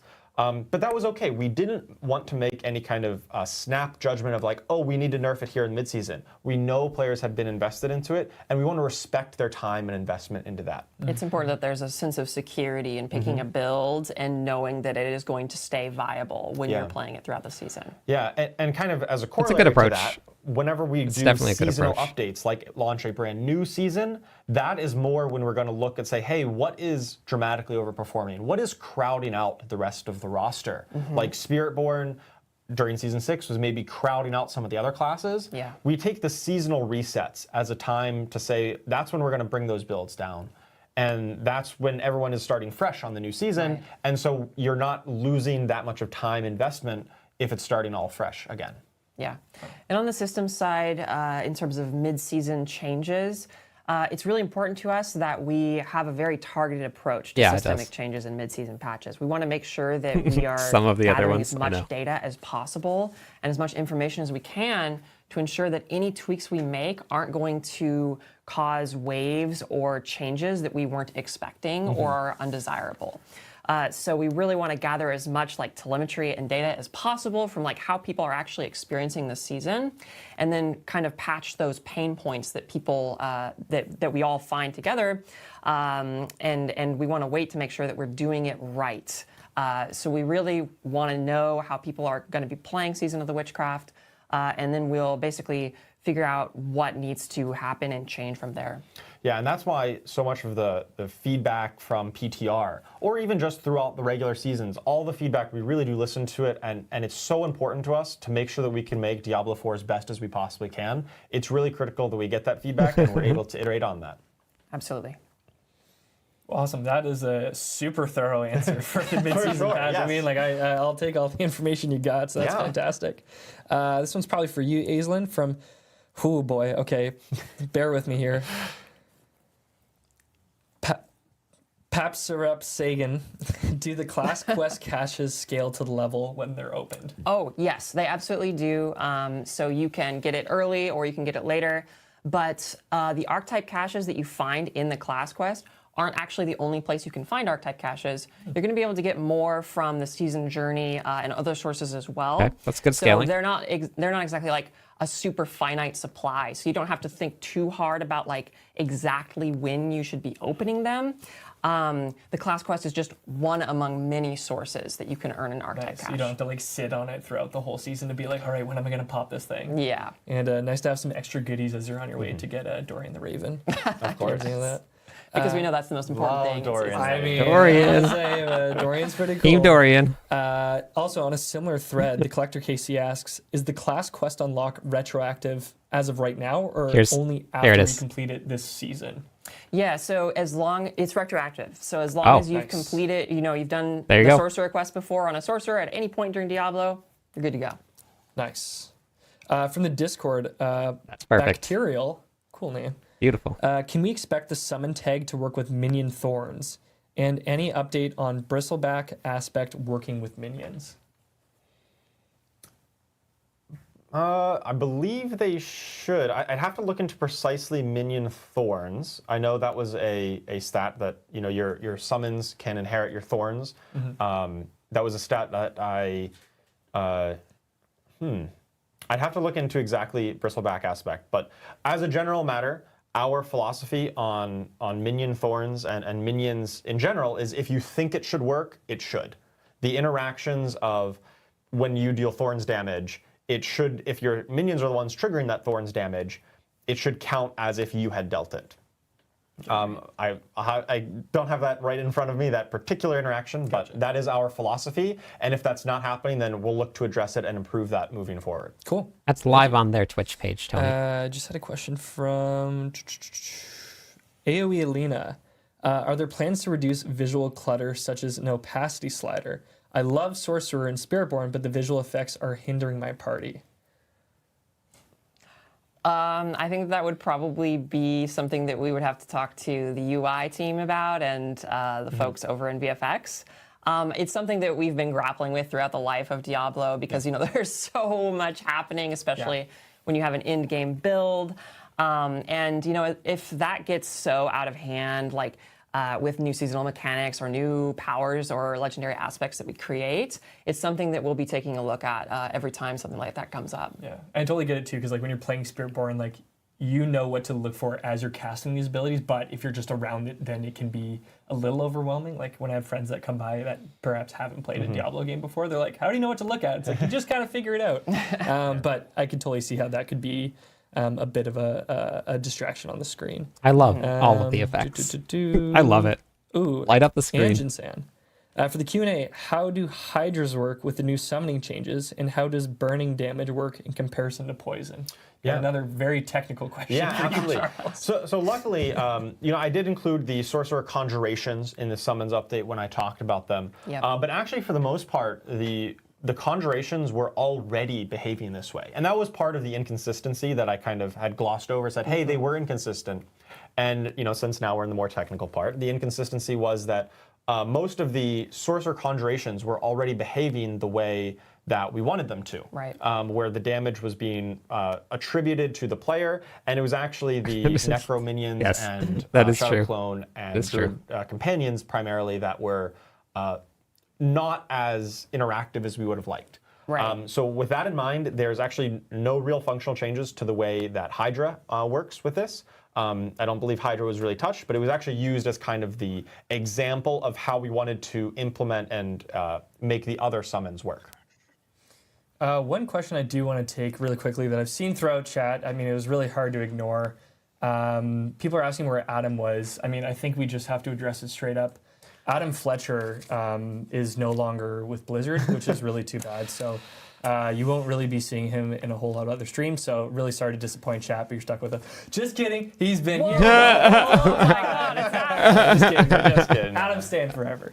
Is Adam in the room with us right now? Yeah. Wow. Yeah. To be clear, Adam has literally sat 2 feet to the left this entire time, just like just for the been whole there, stream, just ominously. hanging out, checking out, watching chat. So, Adam That is very here to stay. funny. Do not worry. That was good. all right. That was very good. Went through that. All right, love from Judith. Stash space is already a problem for anyone running multiple characters. Are there any plans to change armory loadouts so that they will not be stored in stash? It's something. The Armory is very new. We knew that the community really, really wanted the Armory. That and was so we AI. wanted to get out a version of it that we, was serviceable to get started. But we know it's a really, really important topic for the community. So it's something that we're going to continuously look at, and we're going to be looking a lot at feedback on the Armory to make sure that it's as smooth as possible all the time. And to that end, we will be taking that into consideration. No concrete plans right now, but it's something, it's one of the topics that we have. And our ultimate goal is to make the Armory just basically the most streamlined version of itself that it can be. So look for Armory improvements in the future for sure. Awesome, cool. And we got our last question for the Q&A. This is actually a two-parter for both of you. We have Poseidon Bobby was asking Charles, does your shirt glow in the dark? I haven't tried, but it looks like it looks like might. it might. It looks like it should. It At least looks if you like went it to might. glow-in-the-dark bowling, it for sure would light up. I am being told it doesn't, and I demand a refund. I would like to get a glow-in-the-dark Lilith shirt now. What a ripoff, man. And then on a similar vein, Aislinn, Radiobiology was asking, can you buy that sweater? Can you buy this wonderful holiday Lilith's Christmas sweater? I don't know. Adam is saying it's sold out. It's sold out. It's sold out. Sold out for damn, over a okay. year. This is a RIP. one of a kind. We did have a different holiday sweater this past year, so there should, hopefully be another holiday sweater next year. No guarantees. But, Yeah. But if you do see those holiday sweaters in the shop, get them before they're gone. There's always really wonderful merch online for Yeah. Diablo. I love taking a look at it. So if you like Diablo merch and you want something like this, definitely check it periodically. Definitely grab it. Well, yeah, that brings us to the end of the stream. I want to give a really big thank you to Aislinn, Charles, Dan Tangway. Thank you so much for hanging out with us all the way in snowy Albany, New York. I hope it's not too terribly cold. Not too bad. Okay, glad to hear it. I have to say that room looks freezing. It's like a dungeon. It does look very cold. It's a little chilly, yeah. But I got my jacket on. I'm all right. Good. Nice. Glad to hear it. But yeah, thank you all for joining us. And Twitch, YouTube, TikTok, everyone, thank you for staying tuned and checking out everything that's to come with Season of Witchcraft. Like we mentioned throughout the stream, patch notes will be dropping after the stream. We did have our blog that launched on Tuesday as well. Also, I got to give a massive shout out again to our production team. There's a lot of faces you don't see that put a ton of blood, sweat, and tears into the show. These heads are absolutely disgusting, and I don't know if anybody needs more of a reason to brush your teeth. But, don't end up looking like that guy. Yeah. Season of Witchcraft does start on January 21st at 10 a.m. PST. So be sure to go in. And for anyone who hasn't yet completed 10 Season a.m., Journey not 11 and a.m. Battle Pass, check your seasonal stash or Gotta get eternal that stash right. as well before those items disappear. But yeah, we got Season of Witchcraft on January 21st. Super excited to get into it. Thank you from all of us here at Blizzard, and we will see you at the Tree of Whispers. Thanks, guys.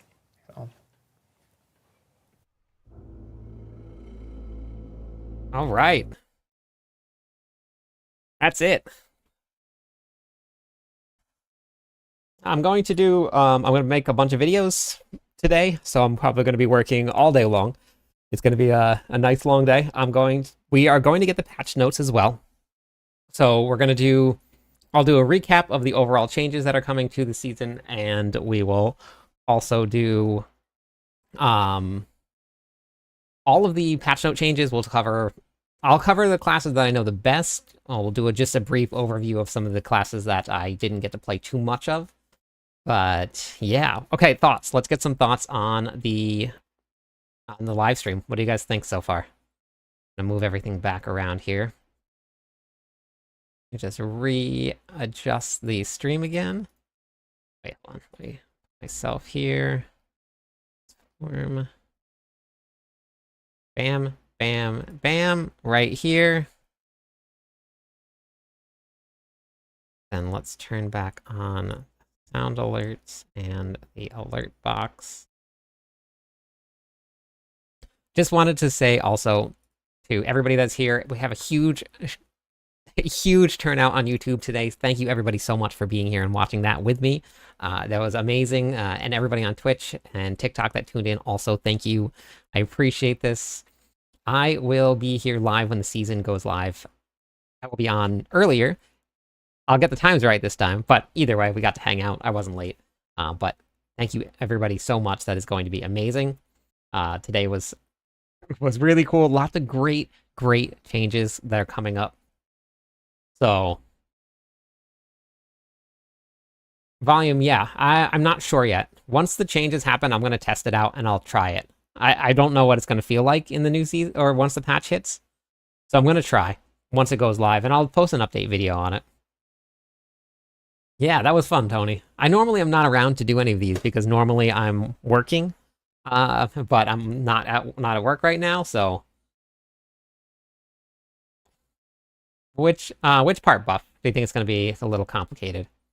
Yeah, stash base, I guess, is definitely going to be. I mean, leveling is going to be very quick in this season too. So for the stash base, you're probably going to need to end up leveling at least another, maybe 1 or 2 characters additionally. So we'll see how it goes, but as a permanent pet, I know. New pets are probably going to be coming soon. So if they already got a Raven, then I think that we're going to end up seeing that right there. I'm definitely ready for the start of the season 2. B-Man, I'm very excited about this. But like you've seen throughout the whole entire process for Diablo, everything comes in waves and comes in seasons, so we're going to see updates as we go. Let's see now. I wonder where, let's see. I'm gonna get the patch notes. Where are they gonna be at? Okay. Well, I will I'll have the patch notes up and running, and we'll get update videos on everything that's going to be happening because there's going to be a lot. Hey, Simply, it's been good. We just finished watching the update video. Why is it opening up on this? Weird. Okay, well, I'll find the patch notes and stuff, and I'll do a recap of everything that's going to be changing. Then we'll do a recap of each of the classes. I'll go over. We'll probably start with the Barbarian. Oh, where are the patch notes? The patch notes gonna be on the forums. Why is it opening up on here?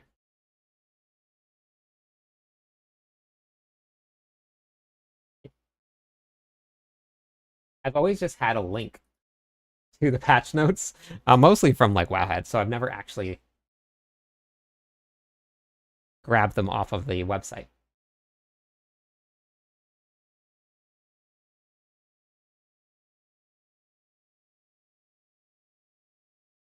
Hey, False.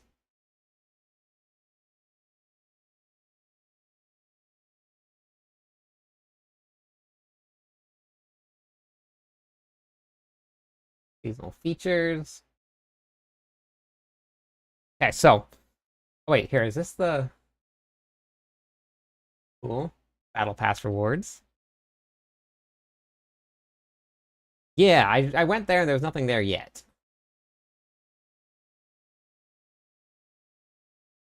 We're not there. It's not there yet. We'll probably just wait for it to go live, but you missed it. Well, I just recorded the whole thing.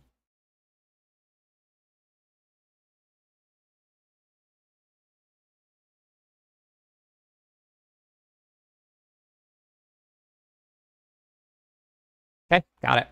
Thank you. See you scroll down.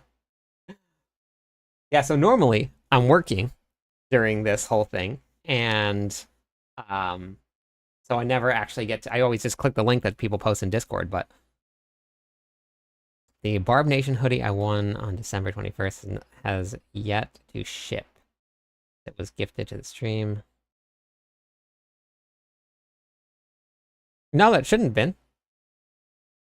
Can you reach out to them, Jerome? They actually get back to you really fast through the support, and then let me know what they said.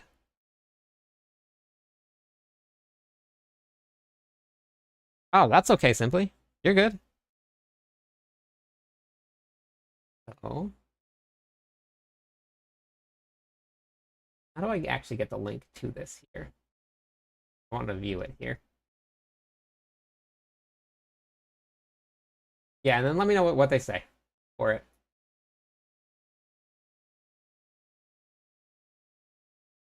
Is there a way to open this up anywhere else? Does anybody know? Whoopsies. The Rogue Shadow clone is pretty crazy, isn't it? Yeah, lots is happening, Osiris. Oh wait, can you post it in Discord? I don't have links enabled in chat.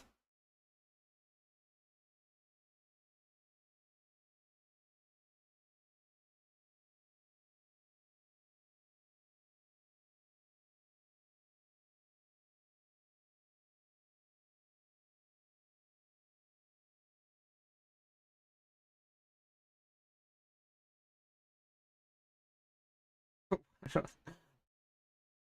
so bad at finding these things. I am absolutely 100% starting with the Barbarian right here. We're going Barb Nation.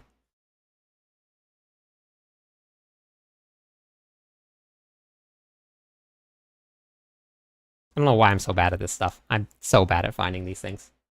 I'm just so bad at it. But the full patch notes are out. There is, if you see, there is a lot of notes. A lot of notes. So I'll break it all down for everybody. I'll post some videos. So if you haven't subscribed to the YouTube page, subscribe. I'll get all of the videos out. We'll cover just what's going to be coming up in the upcoming service season, a couple things to look for. We'll do all of the breakdowns. Exclamation Point Shop. We'll bring up the merch store. We got a whole bunch of stuff there. Thank you, Charmed.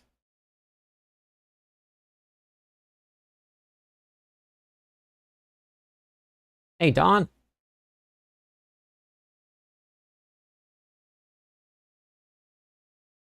Is this gonna work?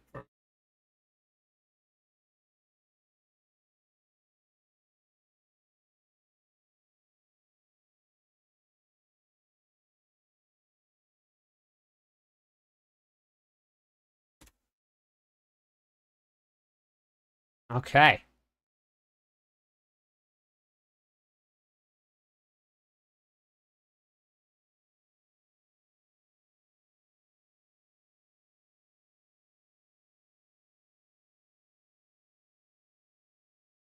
So they covered all of this stuff here, all of the changes, and I already covered all the changes to the occult gems and stuff in the videos that I posted. So if you guys haven't yet and you want to look at all of the changes for the witch powers and the occult gems and stuff, all of the uniques and stuff that they have here are... Actually, this is all the changes here. But all of the occult gems and stuff, that's all going to be there. So for the Barbarian, here we go.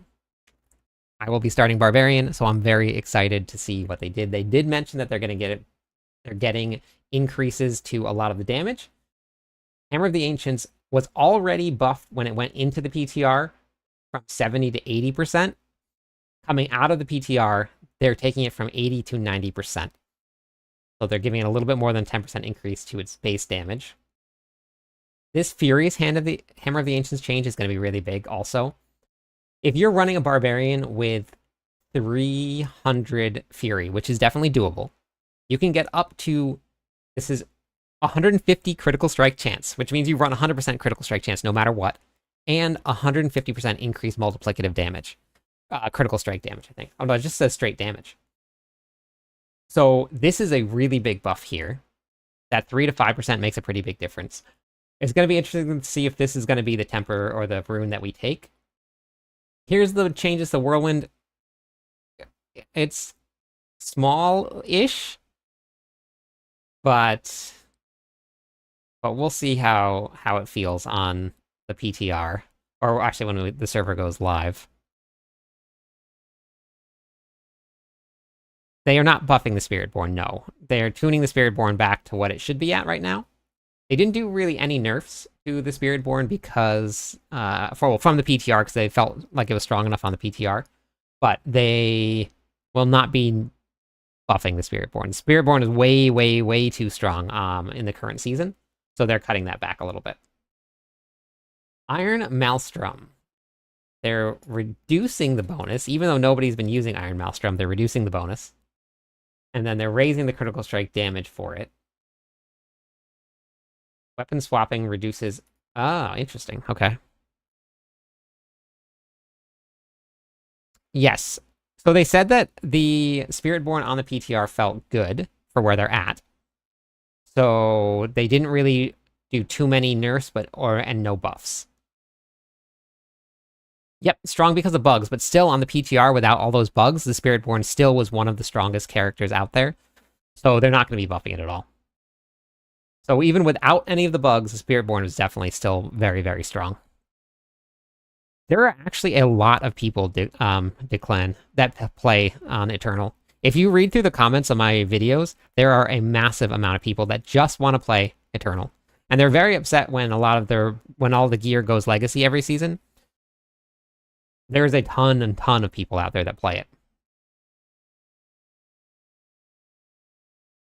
I know, I'm not too sure why they did that. But that was like them last season, they nerfed Walking Arsenal when nobody was using Walking Arsenal at all. So, as of right now, they said that the Spiritborn was probably one of the strongest classes on the PTR, just overall, without any bugs. A lot of the other classes had some bugs on them that made them stronger, but I don't think so.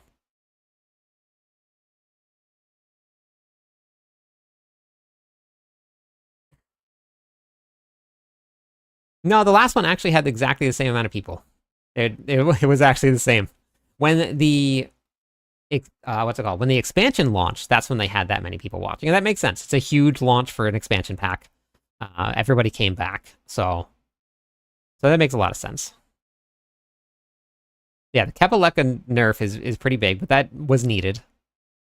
And then the Paragon node changes were definitely needed too. Honestly, seeing the gear going Legacy demotivates me from... Yeah, yep. I'm not too sure what the thought process is behind going Legacy. I'm going to ask about that because it's weird why every single season it goes Legacy when they're not making updates to gear. If they made updates to gear, that would make sense. Like if they changed the base stats on everything, then sure. But it's weird that they're doing that.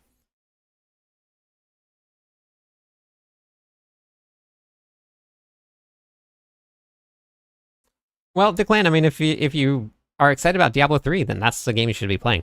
If Diablo 4 is not in it for you, then you definitely... I mean, then that shouldn't be the game you're playing. You should always be having fun. That's the most important part.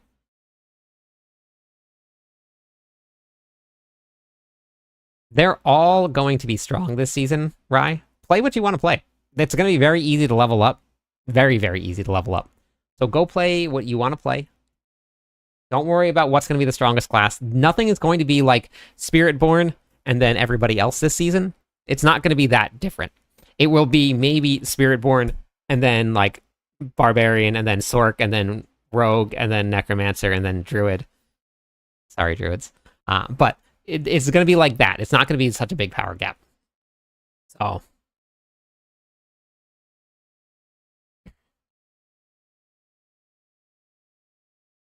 I know, Druids. I think the Druids might have it good this season, though. I'm hoping. Spiritborn is definitely needed to be balanced, 100%.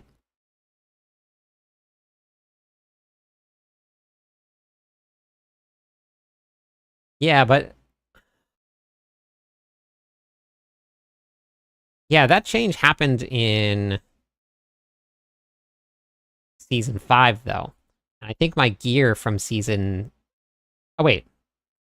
From Season 5 into Season 6 is still Legacy.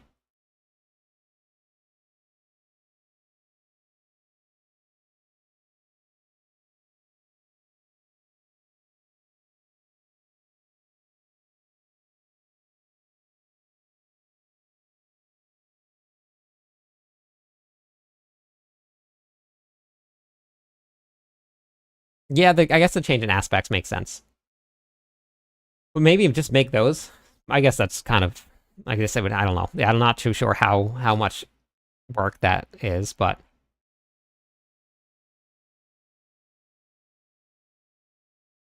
I mean, why not? He's rich enough. I would. If he doesn't get enough time to play because he's got multi-billion-dollar businesses to run, and he wants to hop onto an overtuned character, why not? Why not? Walking Arsenal. Actually, the changes of Walking Arsenal, if you looked at this, This might not be too bad. Because if this is 15% per, that puts you on the same playing field as all of the other bonuses, but then you also get the 25% increased attack speed here. This might be viable. Might have to try it with a weapon swap build. Finding the moon for cheese. I don't know what that means. I haven't kept up with any of that stuff. I've just heard little bits and pieces from what people are saying in here. Is not going to be as bad as we thought. Wait, which one falls? The Sork? They did say that the Sork is undertuned on the PTR, so they made a lot of changes to try and bring it back in line with all the other classes. So with that, hopefully, that's going to be something that they're going to look at. Wait, hold on. We need to look at... Okay, this right here. I figured this was going to happen. This right here was really, really overtuned. You were getting up to like 1,500 increased multiplicative damage to your earthquakes. So that's a pretty big nerf. Almost half. It's still going to be a lot. But they did buff here. Like they doubled this one, they doubled this one. So you're going to lose some here, but you're going to get other multipliers that are going to be doubling as well. For the Barbarian, you're getting 100% or 50% more damage to Hammer of the Ancients here, along with the 10% that you're getting here too.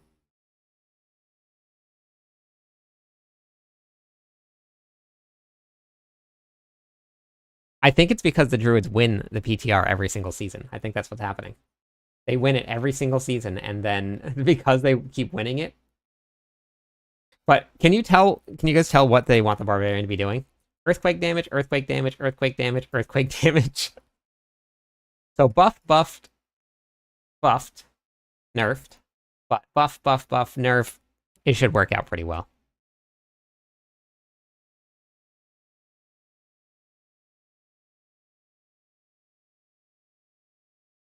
They addressed the snapshotting on the Mighty Throw Barbarian, but I don't know about the spin to win.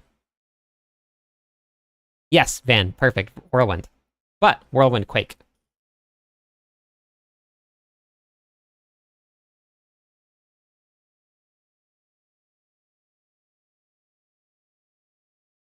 This is...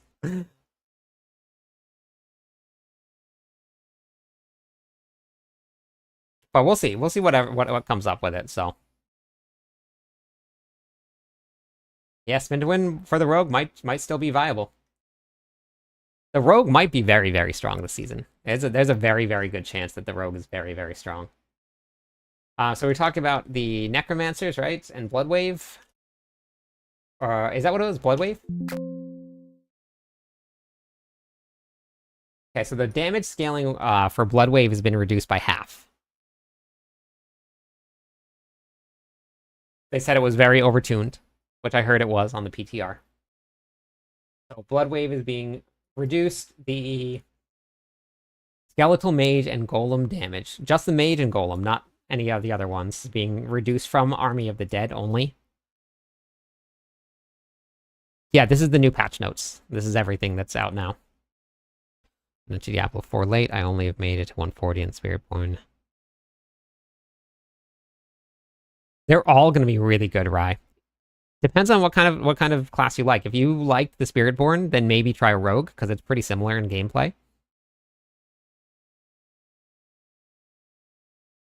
Charmed posted them in Discord, Declan. So they're there. Or should I call you Shelby? Which one? So there's the changes. Bone Storm's getting a little bit of a nerf. I think yeah, right in the Discord channel, they're going to be there. But I think that the Bone Spear and the Blood stuff was getting buffs, is what I saw. Oh yeah, so here's the Druid. Oh, that's Necromancer skills. Bone Storm aspects here. Yeah, so this Bone Spear right here is getting a buff.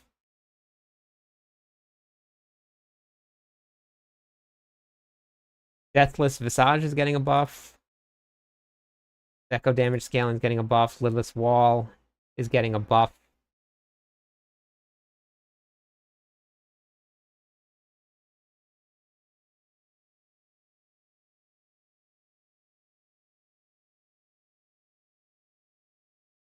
Oh, you got it. Okay, perfect.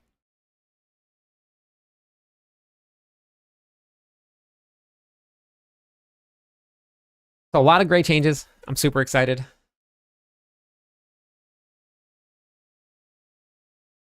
That is awesome.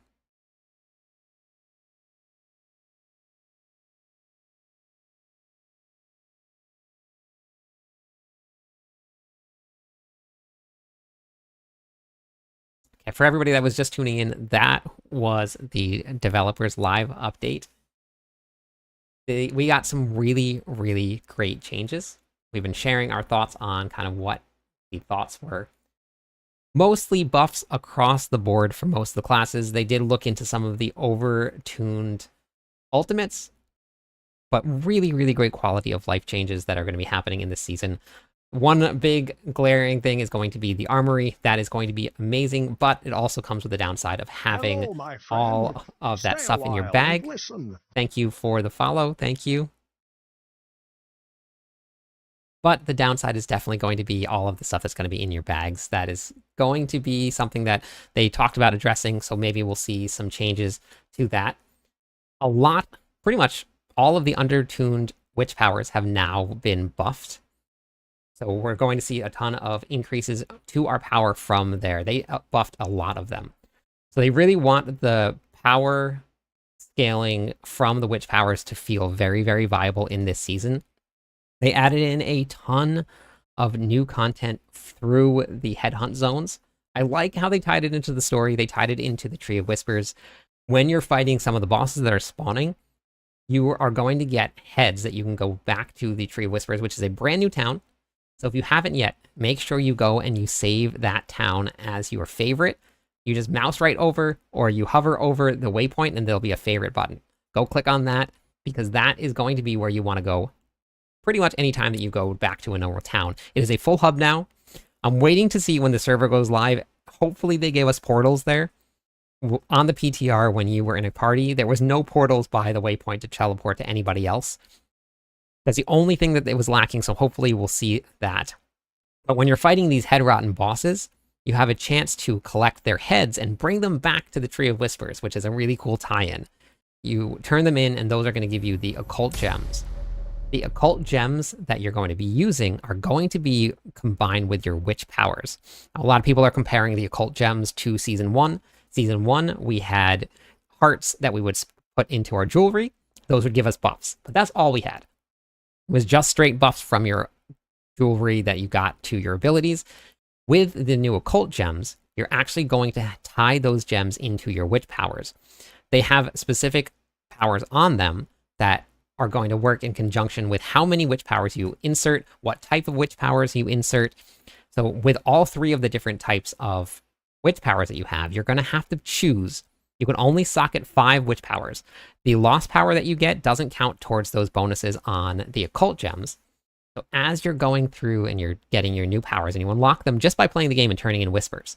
That's how you're going to unlock new witch powers. You're going to have to figure out which 5 you're going to slot in that are going to work best for your class, but also which 5 are going to unlock the 3 different occult gems that you're going to have socketed into your gear. The occult gems are amazing because they add armor and resistance to all, so you don't have to worry about not having diamonds or not having skulls in your jewelry. It's going to make a huge, huge difference in how you set up your characters. The way that it's going to work is a lot of fun. I had a lot of fun on the PTR when we were kind of theory crafting how to build builds. With all of the buffs to all of the witch powers, it's going to get even better this season. So I'm going to have all of my builds up and running by the time the season launches. I have leveling guides out for all of the classes right now except for the rogue. So the rogue will be the last one I'm going to do before the season goes live. So they'll all have include the witch powers and include the occult gems. as I went through, I didn't have all of the information on what you're going to have unlocked at the very beginning. So as you go through and you play your characters, whatever you have unlocked in the early stages of the game and the early stage of the season, those are the ones you're going to slot in no matter what. They're just beneficial having them. And then as you get further in, you can follow along with some of the planners that we're going to have. And those will have all of the optimal setup that I use that I really like, that really benefited my class. Once we get past the leveling process, which I think you guys will be surprised, I think within the first day or two, most people will be very, very close to 60. Probably within the first couple hours, some of the grinders will be there all the way at level 60 because the new zone is really great. Not only are you doing the new zone, but as you know, Whisper caches have a ton of XP in them. And we're going to be turning in Whispers all the time because that's how you unlock your seasonal quest line this season. That's how you get the reputation. They brought back your Resplendent Spark cache, so you're going to get that. And we're also going to get a brand new Raven pet from the seasonal journey. So that is going to be a grind that we need to do because I am Team Raven. It is really, really great. So as you're doing these Whisper caches, you're opening them up. You're not only going to have enough materials to craft all of your elixirs for more XP, you'll have enough materials to craft your incense. So more XP as you're going, and you're turning them in. You don't have to leave the new headhunt zone to turn them in. Huge benefit, huge leveling boost, so you're going to go real fast. If you are just getting started in this season and you want to give yourself a head start, start a new character, every single one of them. Get to level 15 or 25 as a necromancer. Go do the class quest right now. Hop on, log in, go do it, because that is going to let you skip that quest if you want to do it in the new season. It carries over from season to season. If you've completed it in season 6, you never have to complete it again in season 7. Now, they do give you a actually really great option to complete it, and they give you the archetype caches, which give you 2 legendaries that we saw, which at level 15, legendaries are not easy to come by. So that's a really big benefit to doing them. So it might be worth it and get your leveling faster. Some of them are a little bit long, so maybe not. But if you hop into the season now, create one of each type of your character. If you've only played one character, level it up to level 15, have somebody running you through one pit, and then you go do your class quest. You don't have to do it again. The new zone has a ton of stuff in it. They toned it back a little bit. Some of the stuff that I saw when we went through the PTR was that going into these new zones, especially if you've never been there before, was there was so much happening. Everybody was doing all of the Whispers. The Whispers were overlapping. People were spawning bosses and monsters from all of the routes that there was so much that it was a little overwhelming. They've scaled that back a little bit. It's still going to feel incredibly dense. It's probably going to be the most dense area in the entire game. So more density equals faster leveling. So don't worry too much about your class pick at the very start of the season. Pick the class that's going to be the most fun for you to play. Maybe this is a great chance for you to not do something that you've always done. If you only played one class, maybe this is a time to branch out a little bit, play another one. Or if you played every single one but a single class, or just hop on the one that you enjoy the most, like me. I'm going to play a barbarian because that's what I love to do. I get the most enjoyment out of it, so I'm going to be on a barbarian right from the very start. But because leveling's so fast, you can basically just speed through it. So I know that everybody's favorite method was going to be Whisper caches for leveling, but let's see here. Let's see.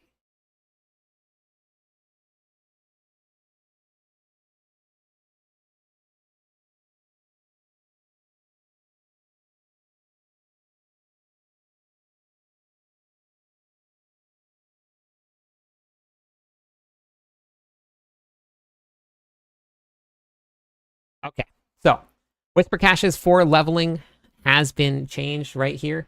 Fixed an issue where some Whisper cache rewards were based on the characters opening them rather than the character who earned them. So it will only be for the characters that you open and that you earn the Whisper caches on. So when you get your Whisper caches, do not save them. Just open them up right away. That's going to be a change that they made this season here, because you could basically save up a bunch of Whisper caches, log onto a brand new account, a brand new character, and you were level 60 within seconds. So they did remove that. So that's going to be something that they change this season. So that's not going to be an option for leveling for you, but the leveling process will be very, very quick because you get so many Whisper caches. When you went into the new zone, they did reduce it from 5 active zones to 4. I was leveling up. I was barely able to complete a single zone Whispers in the time that it would expire. There were so many of them and there was so much to do. So going from 5 down to 4 is not really going to make a difference. You will not be able to get through all 4 zones in 1 hour. There's so much to do. The Whispers that they updated were really, really great. They're engaging. They're much different than what we have in the game currently. So there was a lot of work that went into it that I really, really liked. So those were really, really cool to see. So I'm overall very, very excited about it. I didn't really see much of anything that was super negative on there that came out. They look like they listened. They listened to what the PTR was. The overall nerfs to some of the classes were not very much. They look like they're just trying to basically give us buffs and let us get some nice, strong characters rolling in to the new season. So I want to know what everybody's thoughts are. So I'm going to make a whole bunch of videos about all of the patch notes, the overall season, and I would love to hear what you guys are going to be running, what you guys think of the changes, and obviously what you guys want to expect that's going to be coming in the future, which more stash space is probably going to be one of those. So this is definitely a lot of fun. I'm very excited for Season 7 on January 21st. I'll be running a Barbarian. So stop by the live stream then. I'll be live as soon as it goes live. Well, probably before then. But thank you everybody so much today for watching this with me. That was a lot of fun. It's nice to actually be home and get to watch that and get all the feedback from everybody right away. I'm very pumped.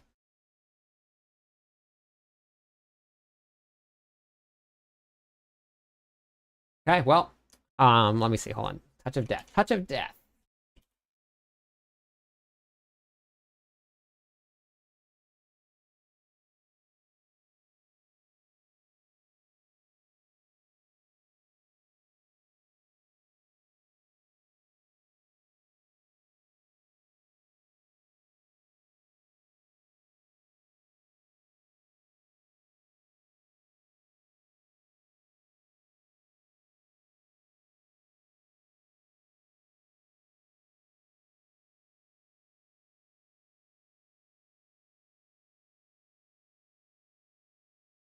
Oh, they moved it.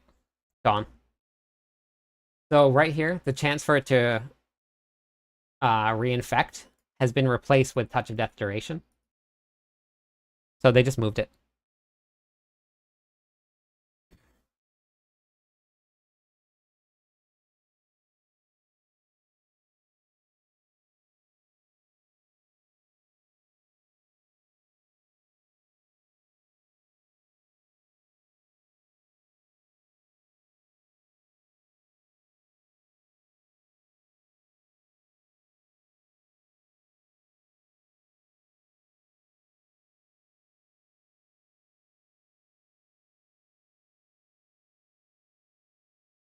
Okay. Okay, well, I'm going to go eat some food. I'm going to eat some food, and I got to work on all these videos for everybody, and we'll get a whole bunch of stuff out. I'll try and do updates for all the classes. They might just be some short, quick videos for each class, especially the ones that I haven't really got to play all too much for. So keep a lookout for those. Hey, Stealth.